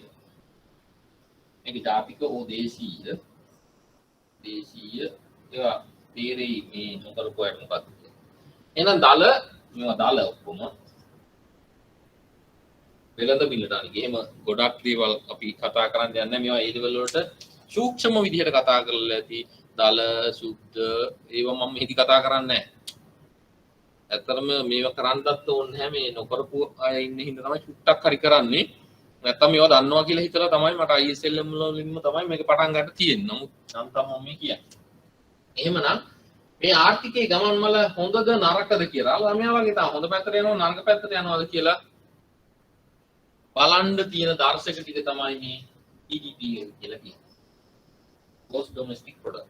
GDP එකෙන් තමයි අපි බලන්නේ දල දේශීය නිෂ්පාදනයෙන් එහෙම නැත්නම් ජාතික නිෂ්පාදනය ගන්න එක තමයි බලන්නේ යන්නේ හොඳ පැත්තටද යන්නේ නරක පැත්තටද කියලා. අන්න ඒකින්ද තමයි අපි මේ ජාතික නිෂ්පාදනය ගැන අපි ඉතාම කෙටියෙන් අද කතා කරලා ඉවරම කරන්න යන්නේ ඉවර කරේ නැතත් ඉවරයි. අදින් මේක වොමනාම ටික විතරයි මම කතා කරන්නේ. උවමනාම කියන්නේ යාන්තම් දල අවබෝධයක්. එතෙන් එනකම් පැහැදිලි වුණේ.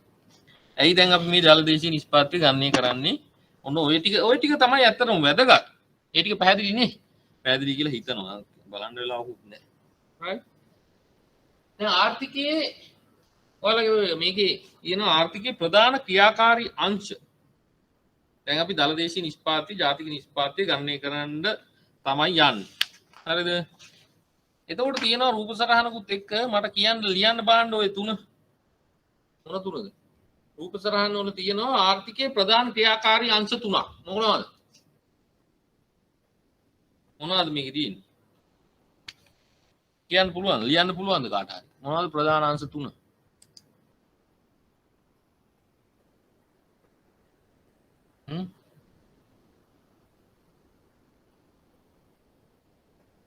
මොනවද ප්‍රධාන අංශ තුන?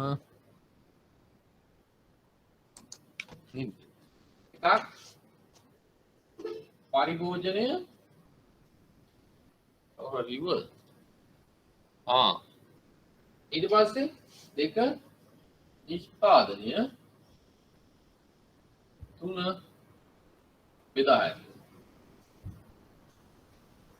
ඔය මම උඩ රූප සටහන දීලා තියෙන 1 2 3 දාලා මට කියන්න 1ද 2ද 3ද ආර්ථිකයක වැදගත්ම අංශය, වැදගත්ම ක්‍රියාකාරී අංශය මොකද්ද මේ තුنين? පරිභෝජන, නිෂ්පාදනය, බෙදා හැරීම. 1ද 2ද 3ද? 1 2 3ක් දාන්නකො අඩු ගානේද?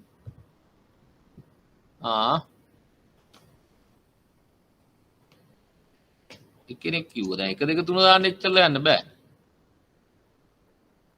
මම නිදිද කියලා බලන්න ඉපේ නැත්තම් කට්ටිය බින්දු කියන හිතුවා මෙහෙත්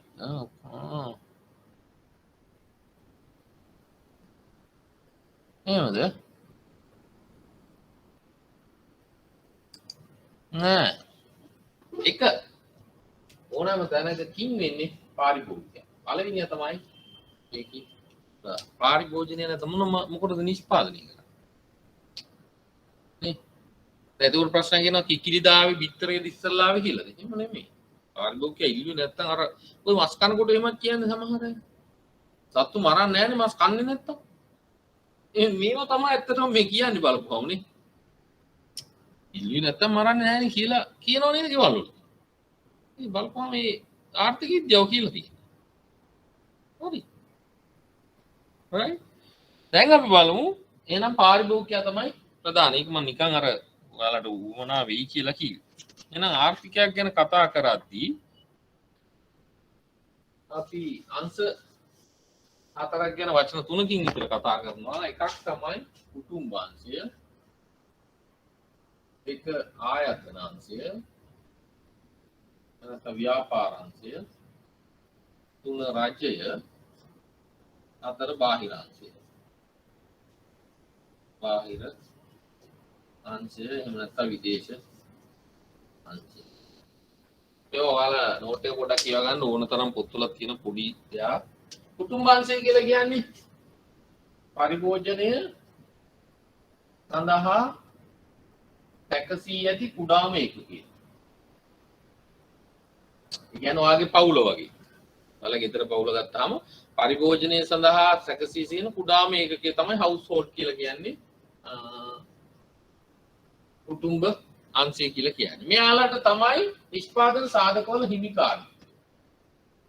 නිෂ්පාදන සාධක හිමියන්. භූමිය ශ්‍රමයේ ව්‍යවසායයේ ප්‍රාග්ධනය කියන ඒවා තියෙන්නේ මේ කුටුම්බාංශය සතු. හරිද? ඊට පස්සේ ඒවා අලෙවි කරලා ලැබෙන වැටුප් බදුකුලි පොලි ලාභ තමයි ආදාය. වැටුප් බදුකුලි පොලි ලාභ තමයි ආදාය. පරිභෝජනය සඳහා භාවිතා කිරීම පසු ආදායමේ ඉතිරි ශේෂය ඉතුරු කරනවා. හරිද? ඒ ඔයාලා වගේම තමයි. එහෙනම් මේකේ ලක්ෂණ ටික ඔයාලා කියවා ගන්න. මේක දීලා තියෙනවා. ඒක ප්‍රධාන ආර්ථික කාර්ය වෙන පරිභෝජනෙහි නිරත වෙනවා. සියලු නිෂ්පාදන සාධකයන් හිමිකරුවා. ඒ සඳහා ලැබෙන ආදායම තමයි ඒ කට්ටියගේ ඉපැයීම. භාණ්ඩ හා සේවා පරිභෝජන කටයුතු මූල්‍යණය සඳහා සාධක ආදායම් භාවිතා කරනවා. පරිභෝජනය කරලා ඉතුරු වෙන ටික ඉතුරු කරනවා. අන්න ඒවා මතක තියාගන්න. ඉතුරු කරනවා. එහෙනම් පරිභෝජනය කරලා ආදායම ඇදෙන්නේ කොහොමද? පරිභෝජනය සහ ඉතුරු. C ධන S. තව පොඩ්ඩකින් ඕන වෙනවා. ඒකයි මම කිව්වේ. හරිද? ආදායම එහෙනම් එන්නේ කොහොමද? ආදායමෙන් පරිභෝජනය කරනවා ඉතුරු ටික ඉතුරු කරනවා. එහෙනම් ආදායම මුළු ආදායම හැදෙන්නේ පරිභෝජනයෙන් සහ ආදායම. ආයතනාංශය මේක තමයි බලා ගන්න තියෙන්නේ. කරන්න දෙයක් නැහැ. එහෙනම් මේ භාණ්ඩ මේ කුටුම්බාංශයෙන් ගත්ත සියලුම නිෂ්පාදන සාධක භාවිතා කරලා කුටුම්බාංශයට අවශ්‍ය භාණ්ඩ හා සේවා නිෂ්පාදනය කරන අංශය තමයි අපි ව්‍යාපාර එහෙම නැත්නම් ආයතන අංශය කියලා කියන්නේ. ඒකේ ලක්ෂණ භාණ්ඩ හා සේවා නිෂ්පාදනය සඳහා ප්‍රධාන ආර්ථික කාර්යයේ නිරත වෙනවා. සම්පත් කිසිදු හිමිකමක් නැහැ. නිෂ්පාදනය සඳහා අවශ්‍ය යෙදවුම් කුටුම්බ වලින් සාධක සේවා මිලදී ගනි. නිෂ්පාදන භාණ්ඩ හා සේවා කුටුම්බ සහ අනිකුත් අංශ වලට අලෙවි කොට අයභාරය ලබා ගනි, ආදායම ලබා ගනි. විකුණුම් අයභාරය භාවිතා කර බදු කුලී වැටු පොලි ලාභ ලෙස සාධක සේවා සඳහා ගෙවීම් සිදු කරයි. හරිද? රාජ්‍යාංශය කියලා කියන්නේ පොදු සම්පත් කළමනාකරණය කොට ඒවා පොදු භාණ්ඩ හා සුබ සාධන භාණ්ඩ ලෙස සමාජයට සැපීමේ වගකීම පැවරී ඇති නියෝජිතයා ලෙස රජය කටයුතු කරයි. ඒකේ ලක්ෂණ තමයි ඔය දීලා තියෙන්නේ. පොදු භාණ්ඩ සුබ සාධන සැපීම කිසිදු ඵලදායී සම්පතක හිමිකාරීත්වය රජය මගින් නොදරන බැවින් රජයේ වියදම් පියවා ගැනීම සඳහා පෞද්ගලික අංශයෙන් බදු අය කරගනි. රජයට අවශ්‍ය සේවා වඩාත් ඵලදායීව හා ස්ථාවර අන්දමින් සැපීම සඳහා අවශ්‍ය සම්පත් කළමනාකරණය කිරීම සඳහා කළමනාකරණ නියෝජිතයන් ලෙස මහ ජනතාව අතුරින් ඡන්දයෙන් තෝරාපත් කරගන්න ලබන පිරිසකින් සමන්විත වීම රාජ්‍යාංශය. ඊට පස්සේ බාහිර අංශය කියලා කියන්නේ විදේශ අංශය. ඒ කියන්නේ පරිභෝජනය සඳහා නිෂ්පාදන ආශ්‍රිතව ඇතිවන හිගතාවයන් පියවීම සඳහා අවශ්‍ය භාණ්ඩ හා සේවා සම්පාදනය කරනවා. ඒ කියන්නේ දේශීය නිෂ්පාදනය කරන්න බැරි අනිකුත් දේවල් සම්පාදනය කරන්නේ බාහිර අංශයෙන් ආනයනය කරලා. දේශීය පරිභෝජනය ඉතුරු වෙන කොටස අපි අපනයනය කරනවා. එහෙනම් ආනයනය කරනවා අපනයනය කරනවා බාහිර. ඒ කියන්නේ දේශීයව නිෂ්පාදනය කරන්න බැරි එහෙම නැත්නම් නිෂ්පාදනය කරලා මදි ප්‍රමාණය අපි මේ බාහිර අංශයෙන් පිට රටින් ගෙන්න ගන්නවා. ඒකට අපි ආනයනය කරනවා. ඒත් එක අපේ රටේ නිෂ්පාදනය කරන තී රබර් පෝල් ගත්තත් ඒ වගේ අතිරික්තය අපි මොකද කරන්නේ පිට රට යවලා ආදායම් ලබා ගන්නවා. ඒකට කියනවා අපි අපනයනය කරනවා කියලා. ඒක සිදු කරන අංශය අපි බාහිර අංශය කියලා කියනවා. ජාතික ආදායමට ඇතුළත් කරන කරුණු ඔය ඊළඟට තියෙන වෘත්තාකාර ප්‍රවාහය මම තා පොඩ්ඩකින් කරන්න එක සූත්‍ර කතාවකින් ඔක්කොම ටිකක් වේගින් තවමත්ම කෙටියෙන් කරේ. නමුත් ඒ ඇති ඔයාලට මේ වැඩේට අවශ්‍ය මොකද මේක දැන් මේ විභාගෙම ටාගට් කරගෙන යන්නේ මේ වෙලාවත් එක්ක අපි මෙතන තවත් ඒ අදාළම ඉන ගන්න හරියටම කරනවා නම් අපිට මේ විස්තර කතා කරන්න තිබ්බා. දැන් විභාගෙම එම් කරගෙන යන නිසා මේ ජාතික ආදායමෙන් එක අවුරුද්දක එක කොටසක් කර කවදාවත් අහලා නැහැ. ඒකින්ද අපි ඊටාම කෙටියෙන් කතා කරගෙන යන්නේ. ජාතික ආදායම තුරට ඇතුළත් කරන ගනුදෙනු.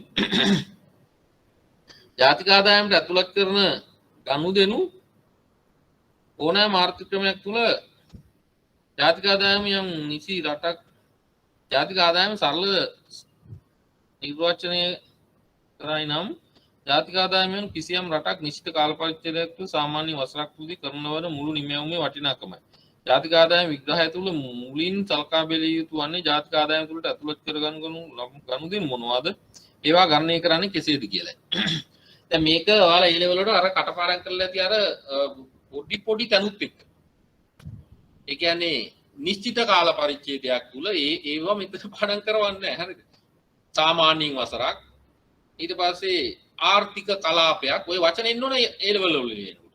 කිසියම් ආර්ථික කලාපෙට මොනවදයි තියෙන්නේ? ආර්ථික කලාපෙට ගොඩබිම කරන සියලු ගනුදෙනු ගුවන් කලාපයේ කරණේවා අයිති මුහුදු කලාපයේ කරණේවා ඔය සියලු ගනුදෙනු ඊට පස්සේ මෙහි ඉන්න අය පිටරට තානාපති කාර්යාලයක වැඩ කරනවා නම් එහි ඉන්න අය මෙහි තානාපති කාර්යාලයක වැඩ කරනවා ඔය ආදී වශයෙන් සුළු එහෙම නැත්නම් සූක්ෂම සුද්ධ ආකාරයට වල ඒ ලෙවල් වල ඉගෙන නැති මම මෙතන ඒවා කරන්න යන්නේ නැහැ පුතේ මොකද ඒක කරන්න වෙලාව නෙවෙයි මේ හරි ඒ හින්දා නොකරපුවා ඒ වගේ පොතක් පොඩ්ඩක් බලන්න ඒ විදිහට අපි මෙතෙන් බලාපොරොත්තු වෙන්නේ නැහැ අපි දැන් මේක සාර්වාර්ථික විද්‍යා කෝණයෙන් තමයි බලන්නේ මේ ජාතික ආදායම කියපුවම ඔයාලා අර සියල්ල දන්නවා කියලා හිතන්නේ. අල දේශීය නිෂ්පාදනය කියපුවම අර පොඩි පොඩි පොයින්ට් සියල්ල දැනගෙන තමයි මේ අර්ථ දැක්වීම කරේ කියලා හිතලා තමයි මේ චූටි කෙටියෙන් ලියලා තියෙන ජාතික ආදායම කිසියම් රටක්. ඔයාලා මේ රට කියන්නේ සාමාන්‍ය ආර්ථික කලාපයක් තුල නිශ්චිත කාල පරිච්ඡේදය සාමාන්‍ය වර්ෂයක් තුල සාමාන්‍ය දල වචන ටික තියෙනවා. නමුත් අර පොඩි පොඩි තැනුත් ඔයාලා දැනගෙන ඉන්න ඕනේ. තුල සාමාන්‍ය වසරක් තුලදී කරන ලබන මුළු නිමැවුමේ වටිනාකමයි. මුළු නිමැවුමේ වෙළඳපොළ වෙළඳ මිලට වටිනාකමයි කියලා තියෙන්න ඕනේ අත්‍තරම එහෙම කියනවා. එච්චර සූක්ෂමව නෙමෙයි මේ ලියලා තියෙන්නේ තාක් කෙටි. ජාතික ආදායම විග්‍රහය තුළ මුලින් සලකා බැලිය යුතු වන්නේ ජාතික ආදායම තුළට ඇතුළත් කරන ගනුදෙනු මොනවාද? ජාතික ආදායම ගණනය කරන්නේ කෙසේද යන්නේ. ඒක තමයි අපි ඉස්සෙල්ලාම කරන්න යන්නේ මොනවද ඇතුළත් කරන ගනුදෙනු මොනවද ඇතුළත් නොකරන ගනුදෙනු. එතකොට ජාතික ආදායම විග්‍රහය තුළ ඕනෑම ආර්ථික ක්‍රමයක් මූලික අංශ හතරකින් සමන්විතයි. දැන් අපි අර කියමු. මොකද්ද?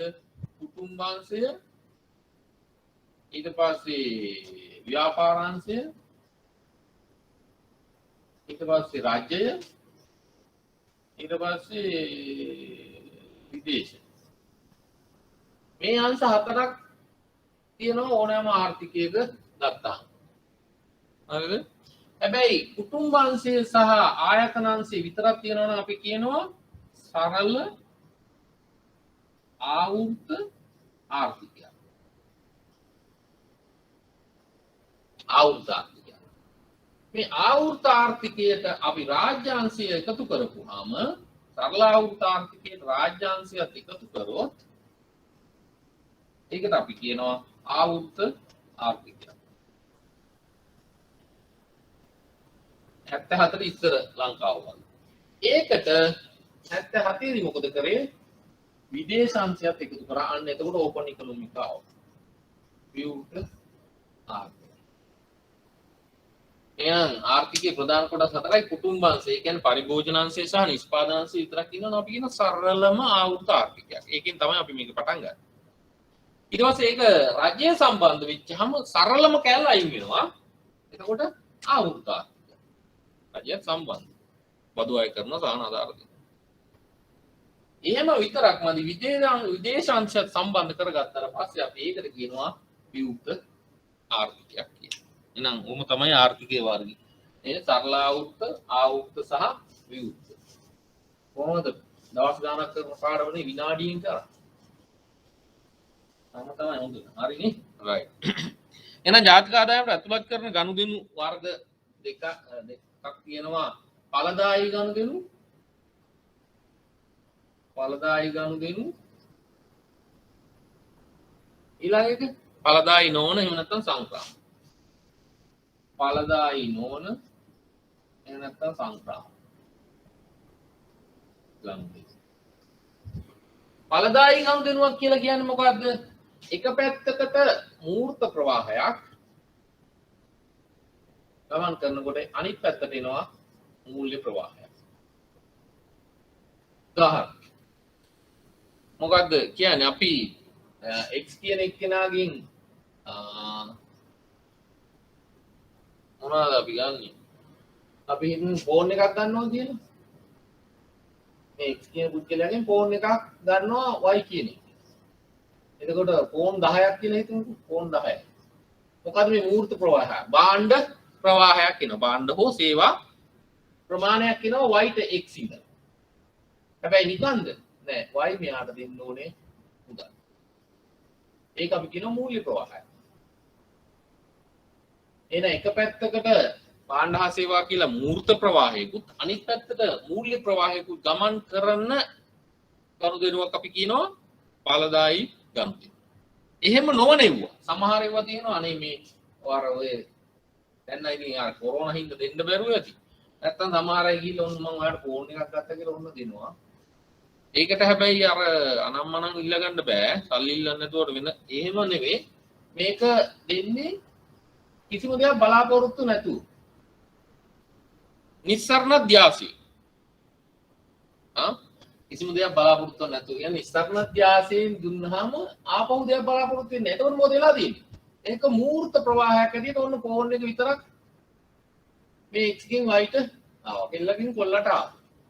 ඒකට මොකවත් ආපහු හම්බුනේ නැහැ. මූල්‍ය ප්‍රවාහයක් උන්නේ. ඒවා අපි කියනවා සංක්‍රාම. ඒව නැත්තම් ඵලදායි නොවන ගනුදෙනු කියලා. මේක දැන් හිතලා බලමු. යකෝ ඒක ඵලදායි නැති වෙන්නේ කොහොමද කියලා මාත් එක තර්ක කරා. ඔය ඒක ඇත්ත. හැබැයි මූල්‍ය ප්‍රවාහයකින් නෙවෙයි ඵලදායි වෙන්නේ. වෙනත් විදිහට.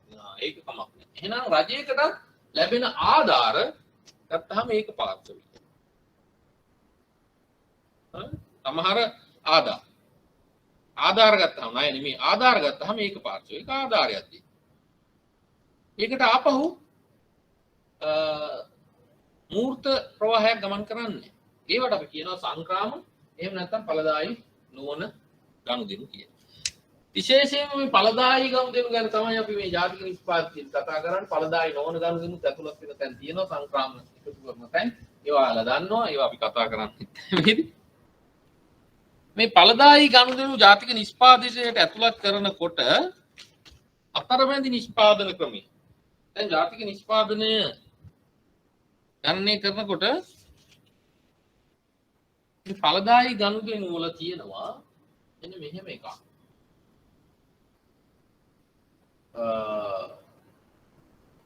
අපි මොනවද පාන් කියලා හිතමුකෝ.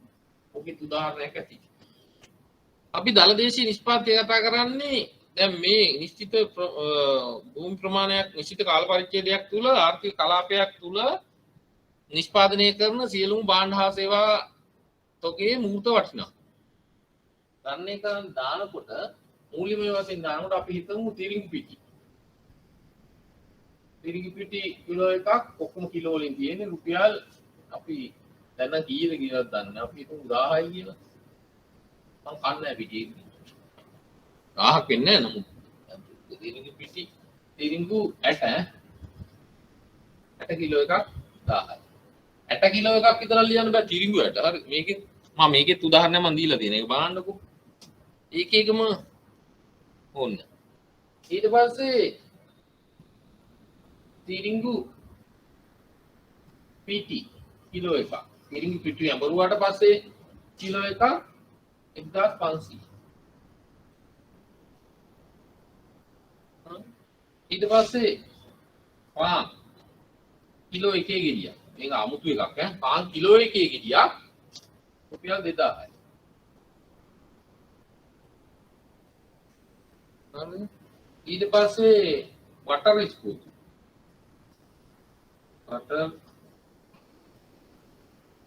ඉස්කෝතු. බටර් ඉස්කෝතු කියලා කියන්නේ පාන් නරක් වුණාන් පස්සේ අර බටර් ඉස්කෝතු හරි ඉස්කිරිම් හරි හදනවනේ. ඒවා කිලෝ එකක් පුරන්නේ 2500. දැන් මේකෙන් ජාතික ආදායමට ඇතුළත් කරන්නේ කීයද? ජාතික ආදායමට ඇතුළත් කරන්නේ අවසාන නිෂ්පාදිතයේ වටිනාකම. දැන් ජාතික ආදායමට ඇතුළත් කරනවා අපි 2500යි කියලා. හරිද? ඒකට අපි කියනවා අවසාන නිමැවුම් ක්‍රමයට. ඒතකොට හැම භාණ්ඩයකම අවසාන නිෂ්පාදිතයේ වටිනාකම අරන් එකතු කරලා ගන්න පුළුවන් එක ක්‍රමයක්. අනිත් ක්‍රමය තමයි මේ එක එක අවස්ථාවේ අමතරව එකතු වෙච්චි වටිනාකම. මෙතනදි 1000යි එක හරි. ඊට පස්සේ ඒකින මෙතෙන් එනකොට 500යි වැඩි වෙලා තියෙනවා. ඒකින්දලා මෙතෙන් එනකොට ආපහු 500ක් වෙනවා. ඒකින්දලා මෙතෙන් එනකොට ආපහු 500ක් වෙනවා. දැන් මේ ටික එකතු කරපුවම කීයද? ඒත් 2500. එක්කෝ මේ අවසාන මේ ක්‍රියාවලිය අවසාන බටර් ඉස්කෝතු වල වටිනාකම එකතු කරන්න පුළුවන් ජාතික ආදායමට. එහෙම නැත්නම් ඒ එක් අවස්ථාවේදී අමතරව එකතු වෙච්ච වටිනාකම් ටික එකතු කරලා ජාතික ආදායමට එකතු කරන්න පුළුවන්. ජාතික ආදායම ගණනයට ගන්න පුළුවන්. ඒකට අපි කියනවා එකතු කළ වටිනාකම් ක්‍රමය කියලා. මේකට අපි කියනවා අවසාන නිෂ්පාදිත ක්‍රමය කියලා. එහෙනම් මේ එකතු කළ වටිනාකම් ක්‍රමය හෝ මේක දෙක මේ ටික ඔක්කොම එකතු කරලා ගත්තොත් ඒකේ මොකක්ද ඇති වෙන දෝෂය? 2500යි 4500යි 6000 7000. මේ 7000 ආවේ මොකක් හින්දාද? පහු ගණන දෝෂ. මොකද මෙන්න මේ පාන් වල වටිනාකම දෙපාරක් මේකේ තුන් පාරක් මේකේ තුන් පාරක් ආදී වශයෙන් මේ 7000ට එකතු වෙලා තියෙනවා. එහෙනම් දී ගණන නෙමෙයි දී ගණන කියලා කියනවා දෙපාරක් ගණන දෙපාරකට වැඩි ගණන වෙනවා සමහර ඒවා එකෙන් අපි කියනවා බහු ගණන දෝෂයක් ඇති වෙන නිසා මේක ඇතුළත් කරොත් ජාතික ආදායමට ඒකෙන් පෙන්නන්නේ අපිට විකෘති වෙච්චි එහෙම නැත්නම් අපි අතිශෝක්තියට ලක් වෙච්චි ජාතික නිෂ්පාදනයක් පෙන්වනවා මේ වටිනාකම එකතු කරලා. ඒකින්ද මේක හෝ මේකයන්ගේ එකතුව අපි ඇතුළත් කරන්නේ දෙකෙන් එකක්. මේක උදාහරණයක් දීලා තියෙනවා පැහැදිලිව ඒක කියවන්න. අතරමැදි භාණ්ඩ පිළිබඳ ගනුදෙනු අවසාන නිමැවුම් පිළිබඳ ගනුදෙනු. ජාතික ආදායම ගණනය කරන ආකාරය. ඔච්චරයි ගණන්නේ මේ පාඩම. හරිද? දැන් මේ දෙක හරි. ජාතික ආදායම් පාඩම මාර ලේසි නෙමෙයි. නෑ ඒ බයෝ වෙන්න කවුද මේ මම දාලා අදහසක් විතරයි මට ඔයාලට දෙන්න ඕන. ලබන සතිය නම් නැවිත් ඉන්න එපා. ලබන සතියේ අපි ISL එකෙන් පටන් ගන්නවා මේක අද ඉවර කරත් නැත. මේක ඉවර කරන්න පුළුවන් මේක පොඩි. මේ විදිහට කිව්ව පොඩි දෙයක් නේ අපි මේ කතා කරන්නේ නේ. ජාතික ආදායම ගණනය කරන්නේ ආකාර තුනකට අපි ගණනය කරනවා. එක තමයි ආදායම් ක්‍රමය, දෙක නිෂ්පාදිත ක්‍රමය, තුන වියදම් ක්‍රමය. මේවට ඔයාලා ඉගෙනගෙන ඇති 1993 අවසානයේට 2008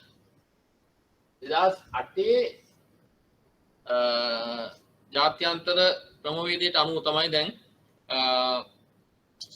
ජල ජාතික එහෙම නැත්නම් දේශීය නිෂ්පාදනය ගන්න කරන්නේ. ඒක පටන් ගත්තේ 2015 අවුරුද්දේ තමයි මේක පළවෙනියෙන්ම මේ 2008 ක්‍රමයට ගණනය කරන්න පටන් ගත්තේ ශ්‍රී ලංකාව. ඒකෙදි පදනම් වර්ෂය හැටියට අරන් තියෙන්නේ අපි 2010. ඒවත් මතක තියාගන්න. ඒවා අපි හිමීට ගොඩක් කතා කරන්න ඕන දේවල්. නමුත් අර නිකන් දලා අදාළකට පදනම් වර්ෂය 2010 හැටියට අරන් 2008 ජාත්‍යන්තර ක්‍රමවේදයට අනුව 2015 ඉඳන් අපි ජාතික ගිණුම් සකස් කිරීම සිද්ධ කරනවා දැනට. ඊට ඉස්සෙල්ලා 93 ආව එකක් 73 ආව 53 ආව 68 ආව එහෙම ජාත්‍යන්තර ක්‍රමවේද කීපයක් ආව. අවසානයේ 2008 ආව ක්‍රමවේදයට අනුව 2015 ඉඳන් අපි ගණනය කරනවා. එතන ඔයාලට ප්‍රශ්නයක් නේද 2008 ක්‍රමවේදය ඇයි 2015 පාවිච්චි කරේ කියලා අපිට එකපාරට මේ පරණ එකේ ඉඳන් ගේන්න බෑ. ටික කාලයක් අනුවර්තනය වෙමින් ඇවිල්ලා ඉමීඩියට් ඇවිල්ලා අපි 2015 තමයි සියලුම දේවල් අන්තර්ගත කරලා ඒ ගණනය කිරීම කරේ. ඒ ආකෘතිය ශ්‍රී ලංකා මහ බැංකු වාර්තාවේ තියෙනවා. 2015 ගත්තා නම් විස්තර කරලාම දීලා තියෙනවා. ඒවා ඔයාලා බලා ගන්න. මම මෙතන කරන්නේ මේ ආකෘතිය පරණ ආකෘතියට වඩා වෙනස් වුණේ කොහොමද? ඒවල ඒ ලෙවල් වලට ඕන තරම් කරලත් ඇති. නමුත් ඒ ආකෘතිය අපි මෙතන බලාපොරොත්තු වෙන්නේ නැහැ. විභාගයට අහන්නෙත් නැහැ. මෙතන කතා කරන්නේත් නැහැ. ඒකින්ද ඒ ආකෘතිය ගැන අර මේ දෙක කෘෂිකාර්මිකාංශේ කාර්මිකාංශේ සේවාංශේ ඔහොම කියලා ඒ අංශ ගැන මම මේකේ දීලා ඇති. නමුත් ඒවා අපි කතා කරන්නේ නැහැ. ඒවා අවශ්‍ය නැහැ. ඒවා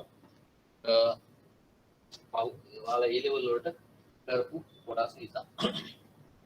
එහෙනම් මේ ක්‍රම තුනට ගණනය කරද්දී අපි ඉස්සල්ලාම තරල ආවෘත ආර්ථිකයක ඉඳලා මම එක රූප සටහනකින් ඔක්කොම කියලා දෙන්නම්. එකක් තමයි ආයතනාංශය. මේකේ ඇති ක්‍රම තුනක් තියෙනවා.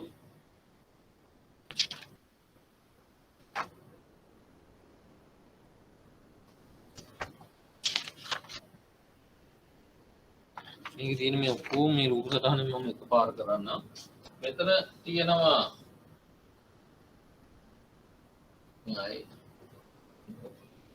මේක අපි කුඹ household sector right. එතකොට අපි පටන් ගන්නේ සරලම ආවෘත ආර්ථිකයක. සරල ආවෘත ආර්ථිකයක පවතින්නේ අංශ දෙකයි. ඔන්න එහෙම කරනවා නම් හොඳට පැහැදිලි නේ. මම විවේකයෙන් කියනවනේ. සරලම ආවෘත ආර්ථිකයක පවතින්නේ අංශ දෙකයි. මොනවද ඒ? මේ ඔඩියෝ වගේ නේ. මොනවද පවතින අංශ දෙක? කියන්න පුළුවන් කාට හරි. නොකරපු එක්කනේ. නිකන් මම අර කලාතුරකින්වත් ටිකක් අහන්න එපා. සරලම ආවෘත ආර්ථිකයක පවතින අංශ දෙක මොනවද? නොකරපු එක්කෙනෙක් කියන්න. කරපය දැන් හිතාගෙන ඉන්නව කරා කියලා බලමු අපි ලබන සතියේ නම් ඒකටත් ගැටලු වෙයි. අපි දැන් කතා කරා හැබැයි. හරි. කුටුම්බාංශය සහ ආයතනාංශය. අපි අර හතරක් දීලා සරල ආවෘතාර්ථිකයේ සහ විවෘතාර්ථිකය කියලා කොටස් තුනකට බෙදාගත්තේ ඒ ටික. කුටුම්බ හරි කුටුම්බ අංශය සහ ආයතන අංශය. එහෙනම් සරලම ආවෘත ආර්ථිකයක කුටුම්බ අංශයේ ඉඳලා ආයතන අංශයට යනවා මූර්ත ප්‍රවාහයක්.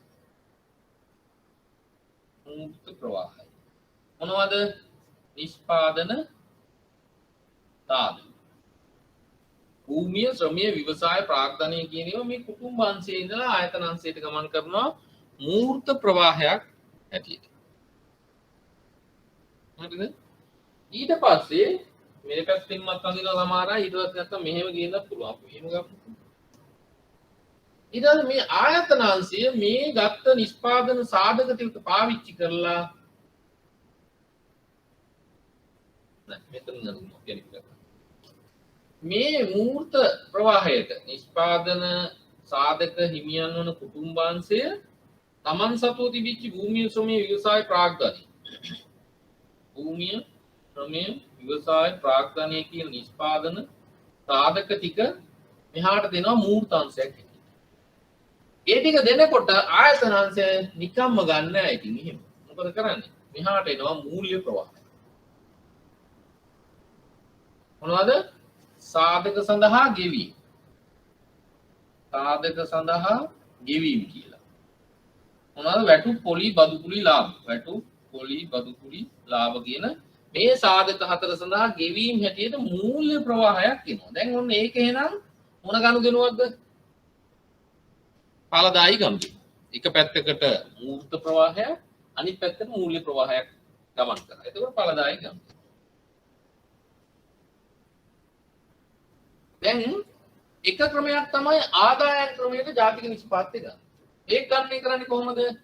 මෙන්න මේ කුටුම්බාංශයේ ඉඳලා ආයතනාංශයට දුන්නා භූමිය, ශ්‍රමය, ව්‍යවසාය, ප්‍රාග්ධනය කියන නිෂ්පාදන සාධක. ඒවට අපිට හම්බුණා බදු කුලි, වැටු, පොලි, ලාභ කියන නිෂ්පාදන සාධක සඳහා ලැබි. මෙන්න මේ ටික කොච්චරද කියලා බලලා අපි එකතු කරලා ගත්තොත් මේවා තව අණු කණ්ඩ වලට බෙදෙනවා.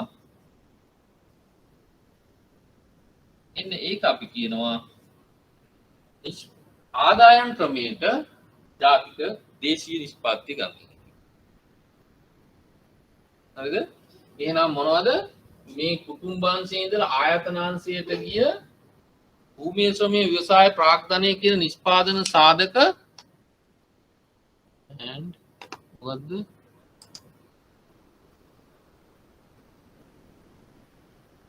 और මොකක් හරි කිව්වේ ටොංගයි මොකක්ද නෑනේ ඒ අත මොකුත් කියන්න යන්න එපා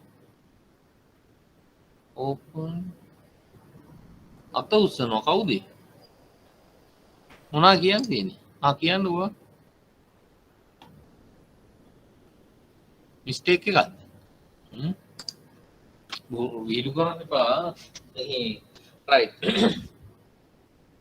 එහෙනම් මේ නිෂ්පාදන සාධක සඳහා ලැබෙන ආදායම් පදනම් කරගෙන ගණනය කරන විදිහ අපි කියනවා ආදායම් ක්‍රමය කියලා. ඊට පස්සේ අනිත් පැත්තෙන් බලන්න මේ ආයතන අංශය මේ කුටුම්බාංශයෙන් ලබාගත්තා වූ නිෂ්පාදන සාධක ටික සංයෝග කරලා හදනවා භාණ්ඩ හා සේවා ප්‍රමාණය. භාණ්ඩ හා සේවා මූර්ත ප්‍රවාහයක්. භාණ්ඩ හා සේවා මූර්ත ප්‍රවාහයක් ගමන් කරනවා කොහේනද? ආයතන අංශයේ ඉඳලා කුටුම්බ අංශය. දැන් ආයතන අංශයේ ඒ ටික හදලා ආපහු මෙහාට දෙද්දි නිකන් දෙනවද? නෑ. ඊට පස්සේ භාණ්ඩ හා සේවා සඳහා වියදම්. භාණ්ඩ හා සේවා සඳහා වියදම්. කාගෙන්ද යන්නේ? කුටුම්බ අංශයෙන්. පැහැදිලිද? එතකොට එහෙමනම් මේ ආයතන අංශය විසින් නිෂ්පාදනය කරපු භාණ්ඩ හා සේවා ඔකය වටිනාකම ගණනය කරලා දලදේශීය නිෂ්පාදනය ගණනය කරන ක්‍රමයට අපි කියනවා නිෂ්පාදිත ක්‍රමය. මොකද්ද? මේ කට්ටියට ලැබිච්ච ආදායම මත ආදායම් ක්‍රමය. පරිමාණය. ඊට පස්සේ මේ ආයතනාංශය නිෂ්පාදනය කරපු භාණ්ඩ හා සේවා තුගේ වටිනාකම මත නිෂ්පාදනය ගණනය කරන ජාතික නිෂ්පාදිත ක්‍රමය නිෂ්පාදිත ක්‍රමය. ඒ වගේ අයිටම වෙන වෙනම තියෙනවා. මොනවද මේ ආයතනාංශ නිෂ්පාදනය කරන්නේ? කුෂි කාර්මික නිෂ්පාදන, කාර්මික නිෂ්පාදන, කුෂි කාර්මිකාංශයේ පතල් හා කැණීම්, කුෂි කර්මාන්තය ඔහොම මේක මම බෙදලා දීලාත් ඇති. ඔයාලා බලා ගන්න ගෙදරදී. හරිද? එහෙනම් අමෙදින ආදායම් ක්‍රමයට වැටුම් පොලි බදු කුලි ලාභ කියලා ඒ ගණනය කරලා තියෙනවා. ඊට පස්සේ අනිත් පැත්තට යනකොට අනිකත් ඊට දීලා ඇති.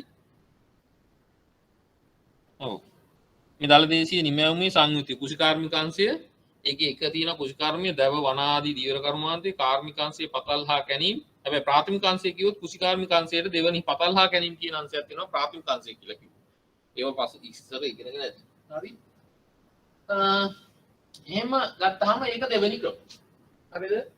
ඊළඟට මේ භාණ්ඩ හා සේවා තුගේ නිෂ්පාදනය කරලා කුටුම්බාංශයට දීලා ඒ සඳහාගත් මේ කට්ටිය කරන වියදම් මෙන්න මේ කුටුම්බාංශය මෙහාට කරන වියදම් ටික එකතු කරලා ගණනය කරලා ගන්න එකට අපි කියනවා වියදම් ක්‍රමය. ඒක පරිභෝජන වියදම්, ආයෝජන වියදම්, ඕනම් පෞද්ගලික පරිභෝජන වියදම්, රජයේ පරිභෝජන වියදම්, පළාත් පාලන ආයතන වල පරිභෝජන වියදම්, ආයෝජන වියදම් ඔය ආදි වශයෙන් ගොඩක් අංශවලට බෙදෙනවා.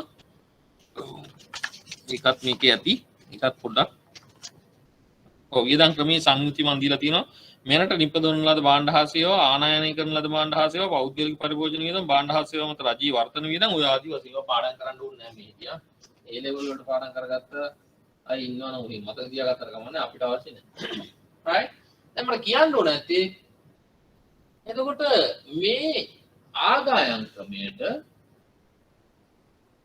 දලදේශීය නිෂ්පාදිතය ගණනය කරත් නිෂ්පාදිත ක්‍රමයට ගණනය කරත් වියදම් ක්‍රමයට ගණනය කරත් තුනම එකිනෙකට සමානයි. වැරදිද? හරි. ඇයි? කුටුම්බාංශය විසින් මේ පැත්තට දෙන ආයතනාංශයට දීපු නිෂ්පාදන සාධකවල වටිනාකම තමයි අපි ආදායම් ක්‍රමයෙන් ගන්න. ඊට පස්සේ ඒ ටික යොදාගෙන විතරමයි ආයතනයන්සේ නිෂ්පාදනය කරේ. එහෙනම් වෙන අමතර අගයක් එකතුුනේ නැහැ. ඒකින්ද නිෂ්පාදන ක්‍රමයට මේ ආදායම් ක්‍රමය සමානයි. ඊට පස්සේ ඒ ටිකමයි ආපහු කුටුම්බාංශයට අලෙවි කරි වෙන මොකවත් ඇඩ් කරෙත් නැහැ. අනිත් පැත්තෙන් කුටුම්බාංශය මේකින් ඉතිරි කිරීම කරෙත් නැහැ. ඒ අනුව අපි උපකල්පන දෙකක් මත කියනවා මේ තුනම එකිනෙකට සමානයි. මොකද උපකල්පන කුටුම්බාංශය තමන්ගේ ආදායම සියලුම ආදායම් පරිභෝජනය සඳහා යොදා ගන්නවා, ඉතුරුම් කරන්නේ නැහැ. ඉතුරුම් නැහැ.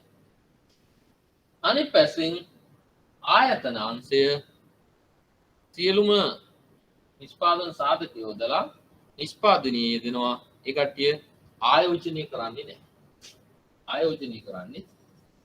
ආයෝජනය කරන්නේ හරිද? එහෙම වුණොත් සරලම ආවුත් ආර්ථිකයක මේ අංශ දෙක විතරයි තියෙන්නේ. අංශ දෙක යටතේම ගත්තාම මේ ක්‍රම තුනම එකිනෙකට සමානයි. හැබැයි අනිත් ආර්ථිකයකට ගියත් අපිට ඔක සමාන කරලා පෙන්වන්න පුළුවන්. අපි බලමු ඒකත් ටිකක්. හරිද? ආදායම් ගෙදන් ඕන හැම එකටම තමයි. දැන් ඒකද අපි තව පොඩ්ඩක් හිතමු මේ සරල ආවුත් ආර්ථිකයකට රජ්‍ය මැදිහත්වෙන් ඉස්සරලා මූල්‍ය වෙළඳපොළ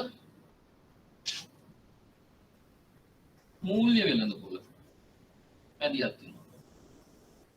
දැන් මොකද වෙන්නේ?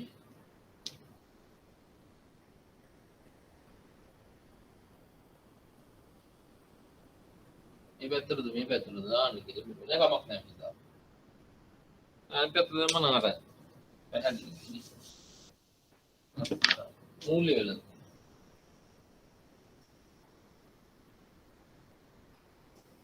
කියන්නේ බැංකු කියලා හිතන්න නැත්නම් හොඳ නැහැ මොකක්ද කියලා. බැංකුව මූල්‍ය වෙළඳපොළ කියන්නේ බැංකුව නෙවෙයි නමුත් බැංකු කියලා හිතන්න. දැන් එකක් තමයි මේ කුටුම්බාංශයට ලැබෙන ආදායම. අපි හිතමු නිෂ්පාදන සාධක ටික මෙහෙට අලෙවි කරලා ලැබෙන ආදායම. දැන් මම උත්තර අහනවා. හරි? අකරපය කියන්නේ නැත්තම් නිදා ගන්න යන්නේ අද. කරන්න දෙයක් නැහැ මම කැමති නැහැ හැම උගන්නන්න දෙනවා. දැන් කරන්න දෙයක් නැති ඉඳ මෙහෙම උගන්න. හරි? ලැබෙන ආදායම 1000යි.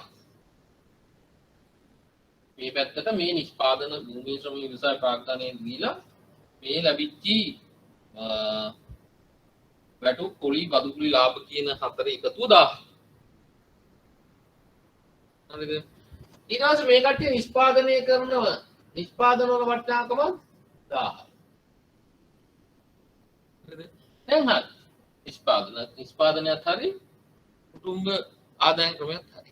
හැබැයි කුටුම්බයන් මොකද මං ඉස්සෙල්ලා කරනවා කිව්වේ තමන්ගේ ආදායම පරිභෝජනය කරලා ඉතුරු ටික ඉතුරු කරනවා කිව්වා. දැන් මතකද චුට්ටක් ඉස්සෙල්ලා ඉතුරු කරනවා. Saving consumption. එහෙනම් පරිභෝජනය කරලා ඉතුරු කරනවා. දැන් මොකද කරන්නේ? මෙයා හිතනවා රුපියල් 100ක් විතර ඉතුරු කරන්න. එහෙනම් මෙයාගේ ඉතුරු 100. හරිද? දැන් එහෙනම් මෙයාගේ මෙන්න මේ ප්‍රවාහයේ තියෙන 1000යි. දැන් භාණ්ඩ හා සේවා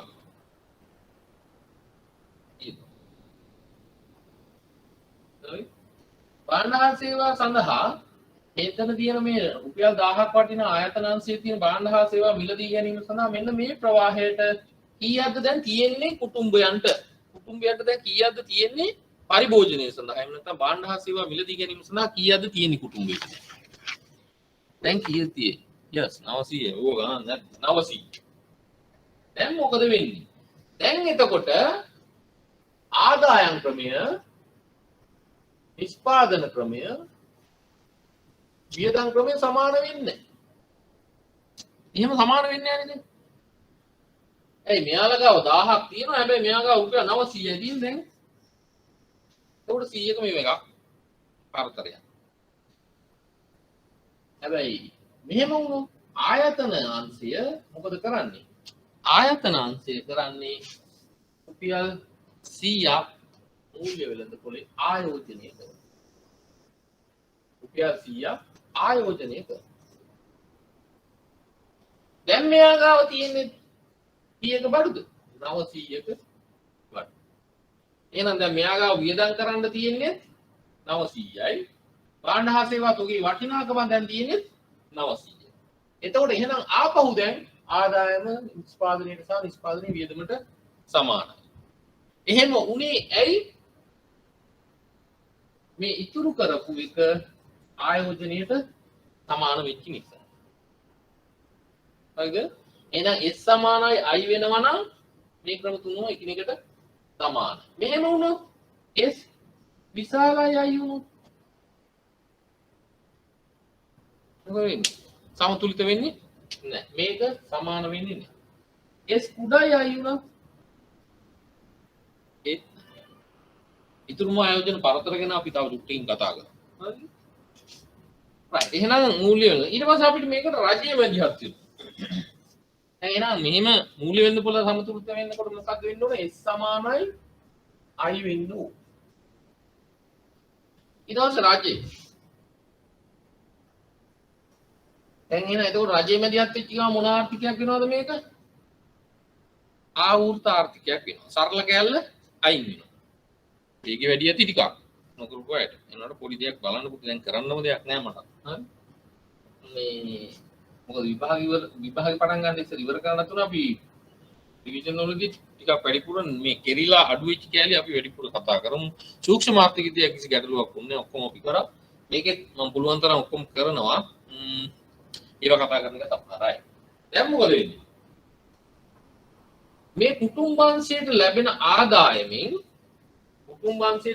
ආදායමින් ඒ 1000න් ඉස්සෙල්ලා මොකද කරන්නේ? රජයේ මැදිහත් වුණාන් පස්සේ ඉන්න දෙනවා නිකන්. උඹලා හම්බ කරගෙන කාලා බීලා හිටපළ එහෙමද? නෑ. මොකද කරන්නේ? ගානවා බල. රජය අය කරනවා බල.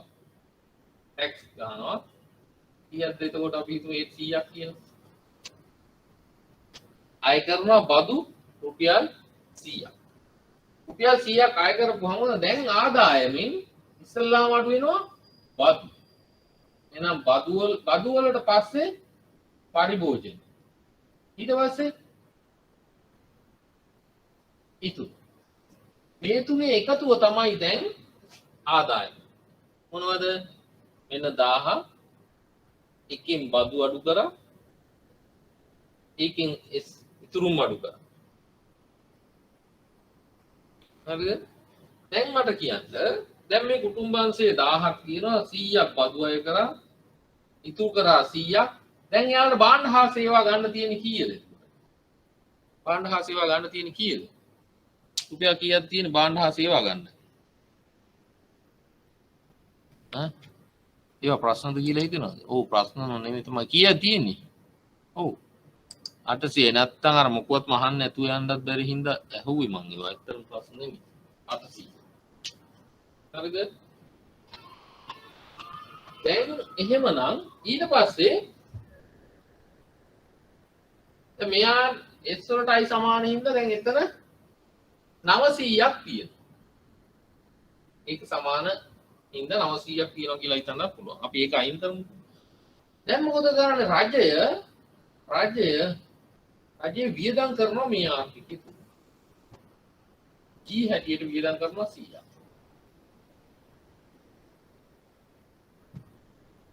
දැන් ඒක මොකද වෙන්නේ? ඒක අපි දැන් මේවා මේ වියදම් කරනවා ආර්ථිකයට ඉන්ජෙක්ට් කරනවා එහෙම නැත්නම් ලැබෙන ඒවාට අපි කියනවා විඳීම් කියලා.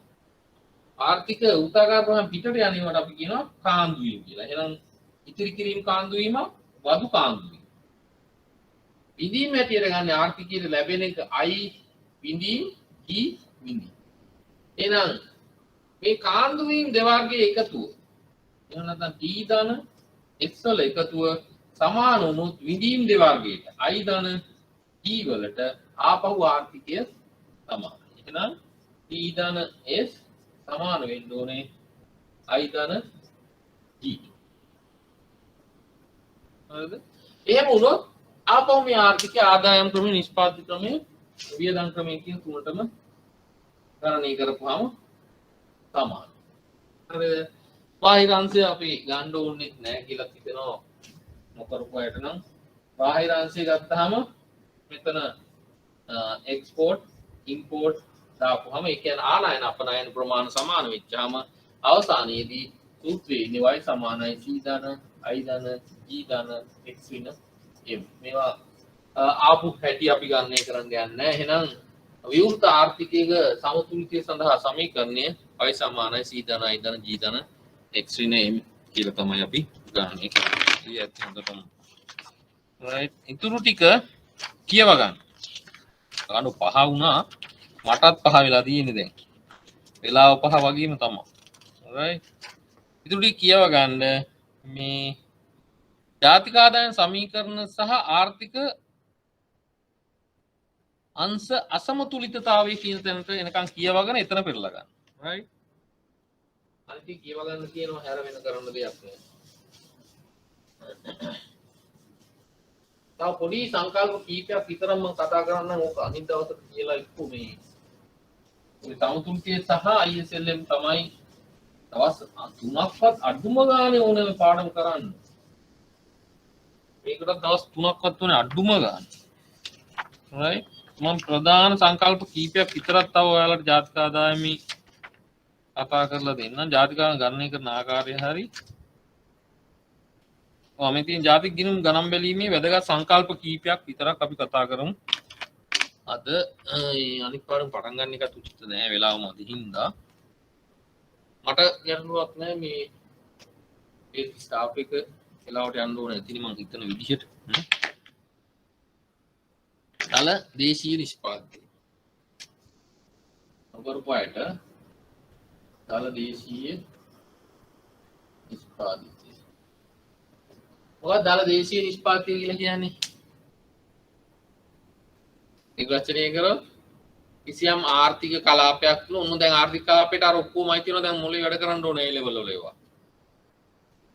මොනවාද ආර්ථික කලාපයට ඇතුළු වෙන්නේ? ගොඩ බිම ඊට පස්සේ ආයත් මුහුදු කලාපය, ගුවන් කලාපය, වෙන රටවල මෙහෙන් ගිහිල්ලා වැඩ කරන තානාපති කාර්යාලවල වගේ වැඩ කරන අය ඔය සියල්ල මතක් වෙන්න ඕනේ. එහෙම ආර්ථික කලාපයක් තුළ කිසියම් නිශ්චිත කාල පරිච්ඡේදයක් තුළ සාමාන්‍යයෙන් වර්ෂයක් තුළ කිසියම් ආර්ථික කලාපයක් තුළ වසරක් තුළ එහෙම නැත්නම් නිශ්චිත කාලයක්. ඒක සාමාන්‍ය වසරක් කියලා ගන්න. නිශ්චිත කාලයක් තුල ආර්ථික කලාපයක් තුල නිෂ්පාදනය කරන සියලුම භාණ්ඩ හා සේවාවල එහෙම නැත්නම් තව කැඩියෙන් වල නේවාසිකයින් විසින් නිෂ්පාදනය කරන. එතකොට නේවාසිකයන් ගත්තාමත් කොටස් වලට බෙදෙනවා. මතක ඇතිනේ නේ. නේවාසිකයින් අර්ථ දක්වන්නේ කොහොමද කියන එක. වර්ෂයකට වඩා වැඩි කාලයක් මෙහි රැඳිලා ඉන්න. මොනව පරමාර්ථයෙන්ද? නිෂ්පාදනයේ යෙදෙමින් රැඳී සිටින හෝ නිෂ්පාදනයක් කිරීමේ අපේක්ෂාවෙන් රැඳී සිටින. වර්ෂයකට වඩා වැඩි කාලයක්. සියලු දෙනා අපි නේවාසිකයින් කියලා හඳුන්වනවා.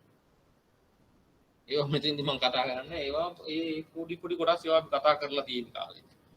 ඒවා දැන් අයින් කළා ඒ ඔක්කොම මේතන දැන් දන්නවා කියලා හිතලා තමයි කතා කරන්නේ.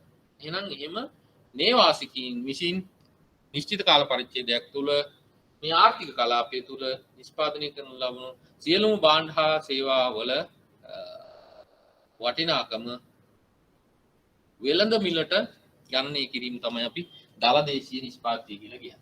ඔය අපි නිර්වචන අහන්නේ නැහැ කකින්වත් බය වෙන්න එපා. එහෙනම් කිසියම් අර්ථ ක්‍රමයක්. එහෙම නැත්නම් ගමන දැන් ඔයාලට පුළුවන් දැන් දල වශයෙන් කියන්න. මොකද ඒ ලෙවල් වලදී අර අපි සූක්ෂම විදිහට බලනවා ඒකේ. දැන් එහෙම නෙවෙයි අපි. එහෙනම් කිසියම් අර්ථ ක්‍රමයක් තුල ඉතින් සියලුම නිවාසිකයින් විසින් වසරක කාලයක් තුල සාමාන්‍ය නිෂ්පාදනය කරන ලබන සියලුම භාණ්ඩ ආසේවාවල වෙළඳ පොලේ මිලට ගණනය කරන එක තමයි අපි වෙළඳ මිලට ගණනය කර දැක්වීම අපි දල දේශීය නිෂ්පාදනය කියලා කියනවා. හරිද? එහෙනම් දාදී එහෙම නැත්නම් GDP gross domestic product.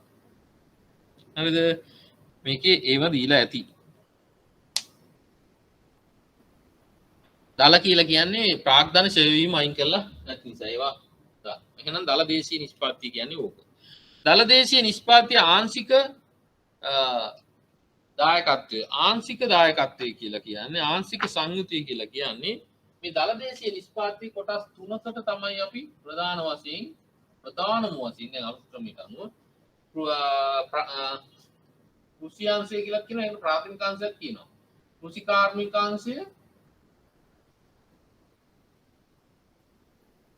කාර්මික අංශය මේක කියනවා ප්‍රාථමික අංශය. ප්‍රාථමික අංශය කියලා තියෙනවා ප්‍රාථමික අංශය. ඊට පස්සේ මේකට කාර්මික අංශය, ඒකට කියනවා ද්විතීයික අංශය. ඊට පස්සේ සේවා අංශය, ඒකට කියනවා තෘතීය අංශය. මේ අංශ තුන වෙනම අරන් තමයි මේ එකිනෙකට අදාළ අයිටම තියෙනවා. මම ඒකේ දීලා තියෙනවා. හරිද? එතකොට දල දේශීය නිෂ්පාදනය ගණනය කරනකොට මෙන්න මේ අංශ තුන වෙනම ගණනය කරනවා. කෘෂි කාර්මික අංශය, කාර්මික අංශය. හැබැයි මෙන්න මෙතන පොඩි ප්‍රශ්නයක් තියෙනවා. මේ ප්‍රාථමික අංශය සහ කෘෂි කාර්මික අංශය කියපුවාම 2018 අර්ථකථනයේ පොඩි වෙනසක් වෙනවා. ඒවා මම ඒක විතරක් නිකන් කියන පොඩි තව වෙනස්කම් තියෙනවා. දැන් මෙතන කෘෂි කාර්මික අංශය කියපුවාම ඔයාලගේ වගුවට යන්නකො මම කියන්න. කෘෂි කාර්මික අංශය එතන තියෙනවා කෘෂි කර්මයේ දැව ආදී වන ද්‍රව්‍ය දීවර කර්මාන්තය කියලා අයිටම් එකක්. කෘෂි කර්මය වන ආදී දීවර. ඕක තමයි කෘෂි අංශයට යන්නේ. හැබැයි ඇත්තටම ප්‍රාථමික අංශය කියපුවාම ඔය කැලේ විතරක් නෙමෙයි ගන්නෙ. පතල්හා කැණීම උඩට එන. අන්නයි කියලා. පතල්හා කැණීම උඩ ගැටෙනවා. එතකොට එහෙනම් කෘෂි අංශය ප්‍රාථමික අංශය පොඩි වෙනසක් තියෙනවා. ප්‍රාථමික අංශය කියපුවහම මේ දෙකම එකද. අර කාර්මික අංශයේ කැලල උඩට එනවා. එහෙම ගණනය කරන්න කියන්නේ ඔයාලා ඒ ලෙවල් වලට ඒවා ඉගෙනගෙන නැති ඒව ගණනය කිරීම කරලත් ඇති. හරි? එහෙනම් කෘෂි කාර්මික අංශයට අයිටම් ටිකක් තියෙනවා. සේවා අංශයට තව ටිකක් තියෙනවා. ඒ ටික එකතු කරපුවාම අපිට ලැබෙනවා දල දේශීය නිෂ්පාදනය. එහෙනම් මේ ආංශික සංයුතිය හොයන්නේ කොහොමද? කෘෂි කාර්මික අංශයේ ආංශික දායකත්වය හොයන්නේ කොහොමද? කෘෂි අංශයේ වටිනාකම බෙදනවා GDP එකෙන් දළදේශීය නිෂ්පාදනය වැඩි කරනවා 100න්. එතකොට කෘෂි අංශයේ දායකත්වය මොකේදද? GDP එකට කෘෂි අංශයේ දායකත්වය මෙන්න මෙහෙම ගණනය කරගන්න පුළුවන්. ඒවා මම දීලා ඇති කෘෂි කාර්මික අංශයේ දායකත්වය දළදේශීය නිෂ්පාදිතයට හොම් හොයන්න පුළුවන්. ඒවා පොඩි දේවල් ඔයාලා දන්න දේවල්. ඊට පස්සේ ප්‍රාථමික අංශයේ දායකත්වය වලට කිව්වොත් මෙන්න මේ දෙකේ කෘෂි අංශය සහ පතල්ලා කැණීම් අංශයේ එකතුව බෙදීම GDP වැඩි කිරීම 100. කාර්මික අංශය කිව්වොත් කාර්මික අංශයේ එකතු කළ වටිනාකම බෙදීම GDP වැඩි කිරීම 100. සේවා අංශය කිව්වොත් සේවා අංශය බෙදීම GDP වැඩි කිරීම 100. හරිද? ආංශික සංයුතිය එහෙම අපිට හොයාගන්න පුළුවන්. මේකෙත් මම ඊට දීලා තියෙනවා. right.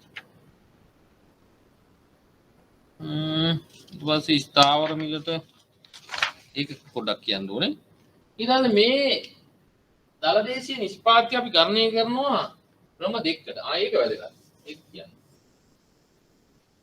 වැදගත් නම් තව උඩක් තියෙනවා මොනවාද? වන්න මම දාඩි දාගෙන මෙච්චර වෙලේ ඉඳලා ඉවර කරගන්න බෑ. උඩක්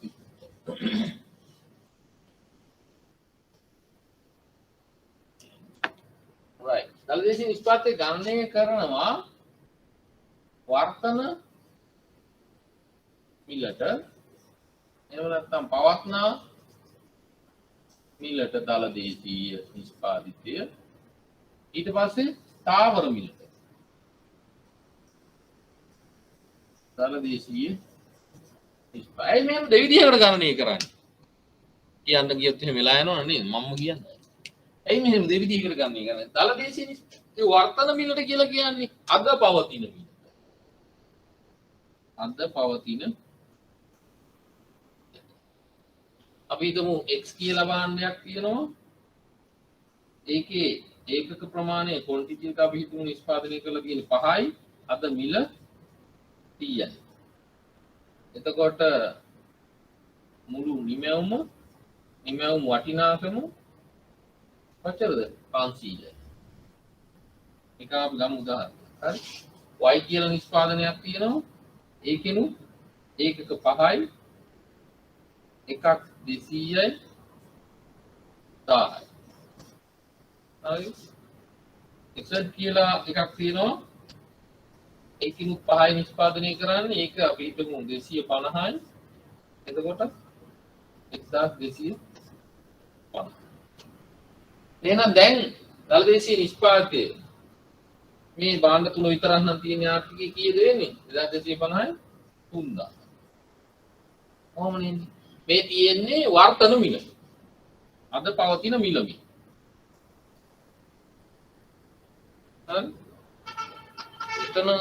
එතන වෙන්නේ මෙතන එහෙනම් දැන් මේ පැත්තට ආවොත් මේ වර්තන මිලට අපම ස්ථාවර මිලට ගණනය කරපුවම මොකද වෙන්නේ කියලා ස්ථාවර මිල කියලා කියන්නේ අපි පදනම් වර්ෂයක් ගන්නවා අපි හිතමු 2010 මිල කිසියම් පසුගිය වර්ෂයක පැවති මිලට තමයි අද නිෂ්පාදනය ගණනය කරන්නේ හරිද එහෙනම් අපි හිතමු x වල දැන් ඇත්තටම මෙතන පේන්නේ මොකද්ද? නිමැවුම් වටිනාකම 3000යි. හරි. තව එකක් ගන්නම් මම. මොකද මේ තව වර්ෂයක් ගන්න ඕනේ. මේ අපි හිතමු 2019 කියලා. හරිද? 2020ක් ගන්නම්කෝ. 2020 ගත්තොත් x එකෙන් හදලා තියෙන ප්‍රමාණය q ගන්නවා p ගන්නවා 5යි මිල 150යි එතකොට නිමැවුම් වටිනාකම වෙන්නේ 750යි හරිද y එකෙන් 2020 ඒත් 5යි මිල 250යි 1250යි z එකෙන් ඒත් 5යි නිෂ්පාදනය එකක් 300යි 1500 500. දැන් කීයද? 750 2000 3500. එහෙනම් 2019ට සාපේක්ෂව 2020 දලදේශීය මූර්ත දලදේශීය නිෂ්පාදනය වර්ධනය වෙලාද නැද්ද? 2019 නාමික දලදේශීය 2020 3500. එහෙනම් මම අහන්නේ දලදේශීය නිෂ්පාදනයේ මූර්ත වර්ධනයක් 2019ට සාපේක්ෂව 2020 සිද්ධ වෙලාද? දලදේශීය මූර්ත දලදේශීය නිෂ්පාදනයේ වර්ධනයක් වෙලාද? නෝ කියන්නේ එහෙම නෑ කියනවා. නෑනේ. ඇයි? මන් දන්නේ නෑ. අහනව නෑ කියනවා. ඔව් කියන අයත් ඉන්නවා. නෑ. නොකරපු අය කියන්නේ බානුද? වෙලාද නැද්ද? නිෂ්පාදනයේ වර්ධනයක් වෙලාද නැද්ද? හරි. ඒ කීප එක්කන හරි. නොකරපු එන්න එයා කරපු නැති එක්කෙනෙක්ද? ඔයන්නේ ඒකට මාක් එකක් දාගත්තා නම් හරි. මම දන්නේ කරලාද නැද්ද කියලා. හරි. ඇයි ඒ මූර්ත දලදේශීය නිෂ්පාදනය කියලා කියන්නේ නිෂ්පාදන ඒකක ප්‍රමාණය වර්ධනයක් වෙලා නැහැ. එහෙමනම් කොහොමද මේ අංශු දලදේශීය නිෂ්පාදනයේ වටිනාකම වැඩි වෙලා තියෙන 500කින්? මෙන්න මේ මිල වැඩි වීම නිසා. එහෙනම් මිල වැඩි වීම නිසා තමයි මේ වර්ධනය පෙන්눔 කරේ. ඒක ආර්ථිකයක් වර්ධනය වීම මැනීම සඳහා හොඳ සාධකයක් නෙමෙයි. හොඳ දර්ශකයක් නෙමෙයි. ඒ නිසා තමයි අපි මෙතෙන්දී මෙන්න මේක කරණය කරන්නේ. ඒක අපි ගන්න 2010 මිල අපි හිතමු රුපියල් 100යි. x y 150යි z 200යි.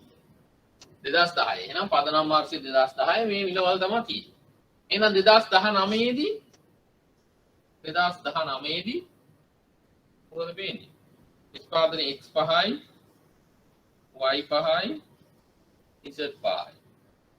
මිල මේ quantity එක මේ මිල 2010. මිල x වල 100යි y වල 150යි දීලා තියෙනවා 200. එහෙනම් වටිනාකම කීයද? 500යි 750යි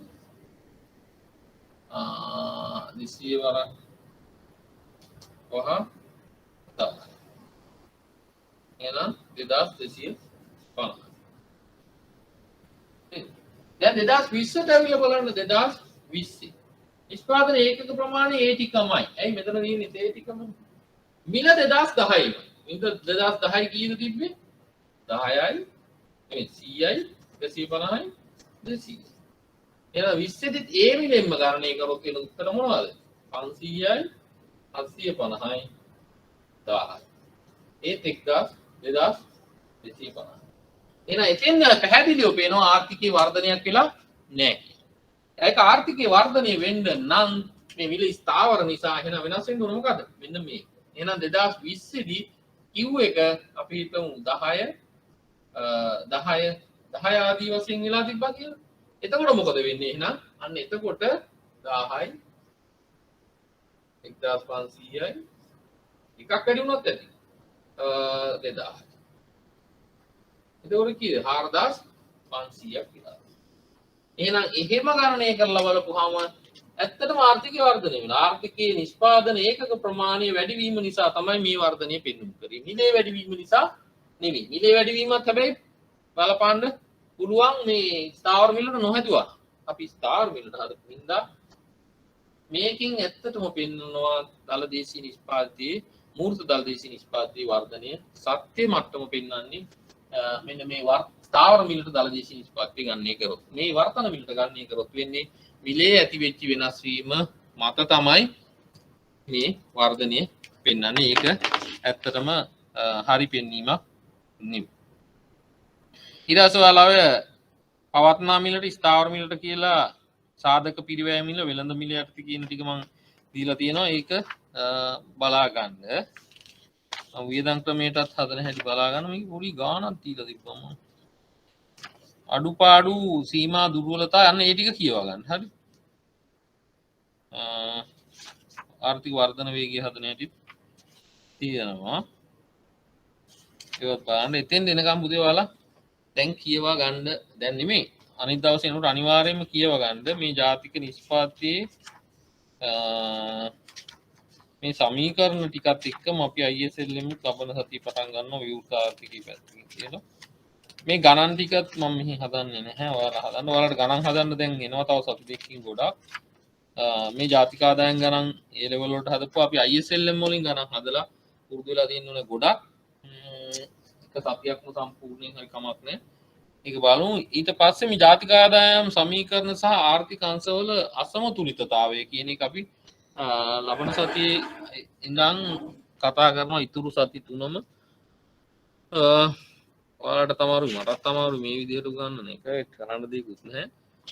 ජාතික ආදායම පිළිබඳව ගැටලු තියෙද කියලා මම අහන්න යන්නේ නැහැ. මොකද මේ හිතන ගන්නපු දෙයක් නැහැ මේ පැය එකමාර දෙකට.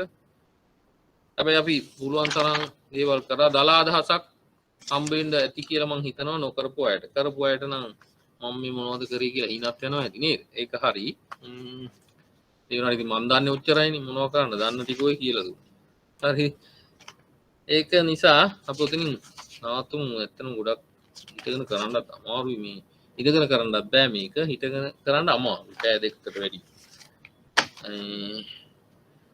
සමීකරණ ගැන අපි හොඳට ඉගෙන ගන්නත් ඕන. ඒකදී අපි ටිකක් කතා කරන්නත් ඕන. ඔයාලට කතා කරන්න ලෑස්ති වෙලා ඉන්න කිව්වට වැඩක් නැහැ නේ. ඉතින් කතා කරන්න බෑනේ. මන්නේ කතා කරන්න ඕනේ. කොහේ ඉඳන් කතා කරන්න ගියෝ මෙතන සද්ද වැඩි වෙනවා ජරබර ගන්න. ඒකින්ද ඔය උතනින් ආත්තලා ලබන සතියේ කරමු. ඔයාලට සතිය දවස්වල බෑ නේ පුතේ. ඔක්කොමලා වර්ක් කරන අය ඉන්නේ. සතිය දවස්වල බැරි අය ඉන්නවද? බෑනේ. ඒකනේ වීකෙන්ඩ් එකට එන්නේ නේද? නෑ අපි කොහොම හරි කරමු. මේ මට ලබන සතියේ ඉඳන් අපි මෙන්න මේ සතියේ හරි පුතේ කොහොම හරි කරන්න. මේ මෙන්න මේ චුට්ට අපිට ලබන සතියේ වේගින් ඉවර ගත්තා. ISLM මං හිමීහිට කරනවා. ඒක සති 3ක් තව දවසක් කොහෙන් හරි ඉල්ලන හරි මේ අඩුම වශයෙන් සති 3ක්වත් කරන්න ඕනේ. මොකද මෙච්චර කල් හැම අවුරුද්දෙම ලකුණු 20ක ප්‍රශ්නයක් ආපු පාඩමක්. ඒකවත් අඩු ගන්න ඉවර කරගත්තොත් ඔයාලට ඒ ගන්න උනත් ඇති. හරි. ISLM කරලා සූක්ෂම ආර්ථික විද්‍යාව බලපුවාම ඒ ගන්න හොඳට ඕම සූක්ෂම ආර්ථික විද්‍යාවෙන් තමයි ගොඩක් අහන්නේ. සාර්ව ආර්ථික විද්‍යාවෙන් මේ ISLM තමයි හැමදාම ලකුණු 20ක ප්‍රශ්නයක් අහන්නේ. අනිත් ඒවා පස්වෙනි ප්‍රශ්නෙට ඒ කියන්නේ වර්තමානයේ සිදුවෙන සිදුවීම් හැම එකක්ම කියවලා බලන්න. හරිද? ගොඩක් අය ඔය කියනවානේ ඇයි මුදල් අච්චු ගහලා මේක බේරන්න බෑද? විදේශ විනිමය ප්‍රශ්නය රුපියල් අච්චු ගහලා විසඳ ගන්න බෑද? ඔව් ගොඩක් ප්‍රශ්න තියෙනවා. ඔයාලා ඒවා කියවලා ඉගෙන ගන්න වෙනවා. මේ ගොඩාක් ප්‍රශ්න මේ දවස්වල තියෙනවා. ඇයි ලිහිල් මූල්‍ය ප්‍රතිපත්තියක් අනුගමනය කරත් රාජ්‍ය මූල්‍ය ප්‍රතිපත්තිය ලිහිල් කරත් ඒ කරලත් දැන් ව්‍යාපාර චක්‍ර වගේ ඒ කරලත් ඇයි ඩොලර් හිගයට විසඳුමක් ඇති වුණේ නැත්තේ නේද? ඇයි ඩොලර් හිගයි කියලා විදේශ විනිමය හිගයි කියලා කියන්නේ? ඇත්ත අපිට කතා කරන්න වෙලා තිබුත අපි කතා කරමු. ඩොලර් ඉල්ලුම සැපයුම මත තමයි මේක තීරණය වෙන්නේ. ඩොලර් ඉල්ලන්නේ කවුද? ආනයන කරුවන්. ඩොලර් සපයන්නේ කවුද? සැපයුම් කරුවන්. එහෙනම් ආනයන සීමා කිරීම නිසා ඇයි ඩොලර් ඉතුරු නැත්තේ? එහෙම ප්‍රශ්න වලට එන්නේ නැද්ද? එහෙනම් දැන් ප්‍රශ්නේ එන්න ඒක ටිකක් ගැඹුරට ඉගෙනගෙන තියෙන්න ඕනේ. ආනයන සීමා කරපුවාම පිටරටට යන ඩොලර් ප්‍රමාණය අඩුයි. එහෙනම් ඩොලර් වලට තියෙන ඉල්ලුම අඩු නිසා ඩොලර් මෙහි ඉතුරු වෙනවා. හැබැයි එහෙම වෙන්නේ කොහොම වුණාද? ඩොලර් සැපයුම වෙනස් නොවි පවතිනවා. හැබැයි ප්‍රශ්නේ තියෙන ඉල්ලුම සැපයුම් න්‍යායට ඕන රූපසට ඇඳලා බලන්න විදේශ විනිමය වලටත් ඒකම තමයි. විදේශ විනිමයටත් ඒකම තමයි. ඩොලර් සැපයුම අඩු වෙලා තියෙනවා. ඩොලර් සැපයුම අඩු වෙනවද? සංචාරක කර්මාන්තයේ අපනයනය කරන භාණ්ඩ අනිත් රටවල් වලින් ඉල්ලන්නේ නැහැ. ඒ රටවලුත් කොවිඩ් හින්දා මෙහි අපනයනය කරන්න විදියන්නේ. අපනයන කරන භාණ්ඩ නිෂ්පාදනය කරන්න විදියකුත් නැහැ. අපනයනය කරන්න විදිය. ඒකෝර මේ පැත්ත සම්පූර්ණයෙන්ම කඩා වැටලා. එහෙනම් අපනයනය නිසා විදේශ විනිමය සැපයුම අඩු වෙලා තියෙනවා. විදේශ විනිමය ඉල්ලුම අඩු වන වේගයට වඩා වැඩි වේගයකින්. දැන් එතකොට ඩොලර් එක කොතනද තියෙන්නේ මොකද වෙන්නේ කියලා බලන්නකෝ. අවප්‍රමාණය වෙනවද අධි ප්‍රමාණය වෙනවද කියලා මේවා ගැන ඇත්තටම සංවාදයක් ගොඩනගන්න ඕනේ සාරු ආර්ථික විද්‍යාවේදී. හැබැයි ඉතින් සංවාද ගොඩනගන්න ඔයාලා ඔය ගෲප් එකක් දාගෙන හරි ඇයි එහෙම වෙන්නේ? එහෙම වෙන්න බැයිද කියලා ඒක සාකච්ඡා කරන්න.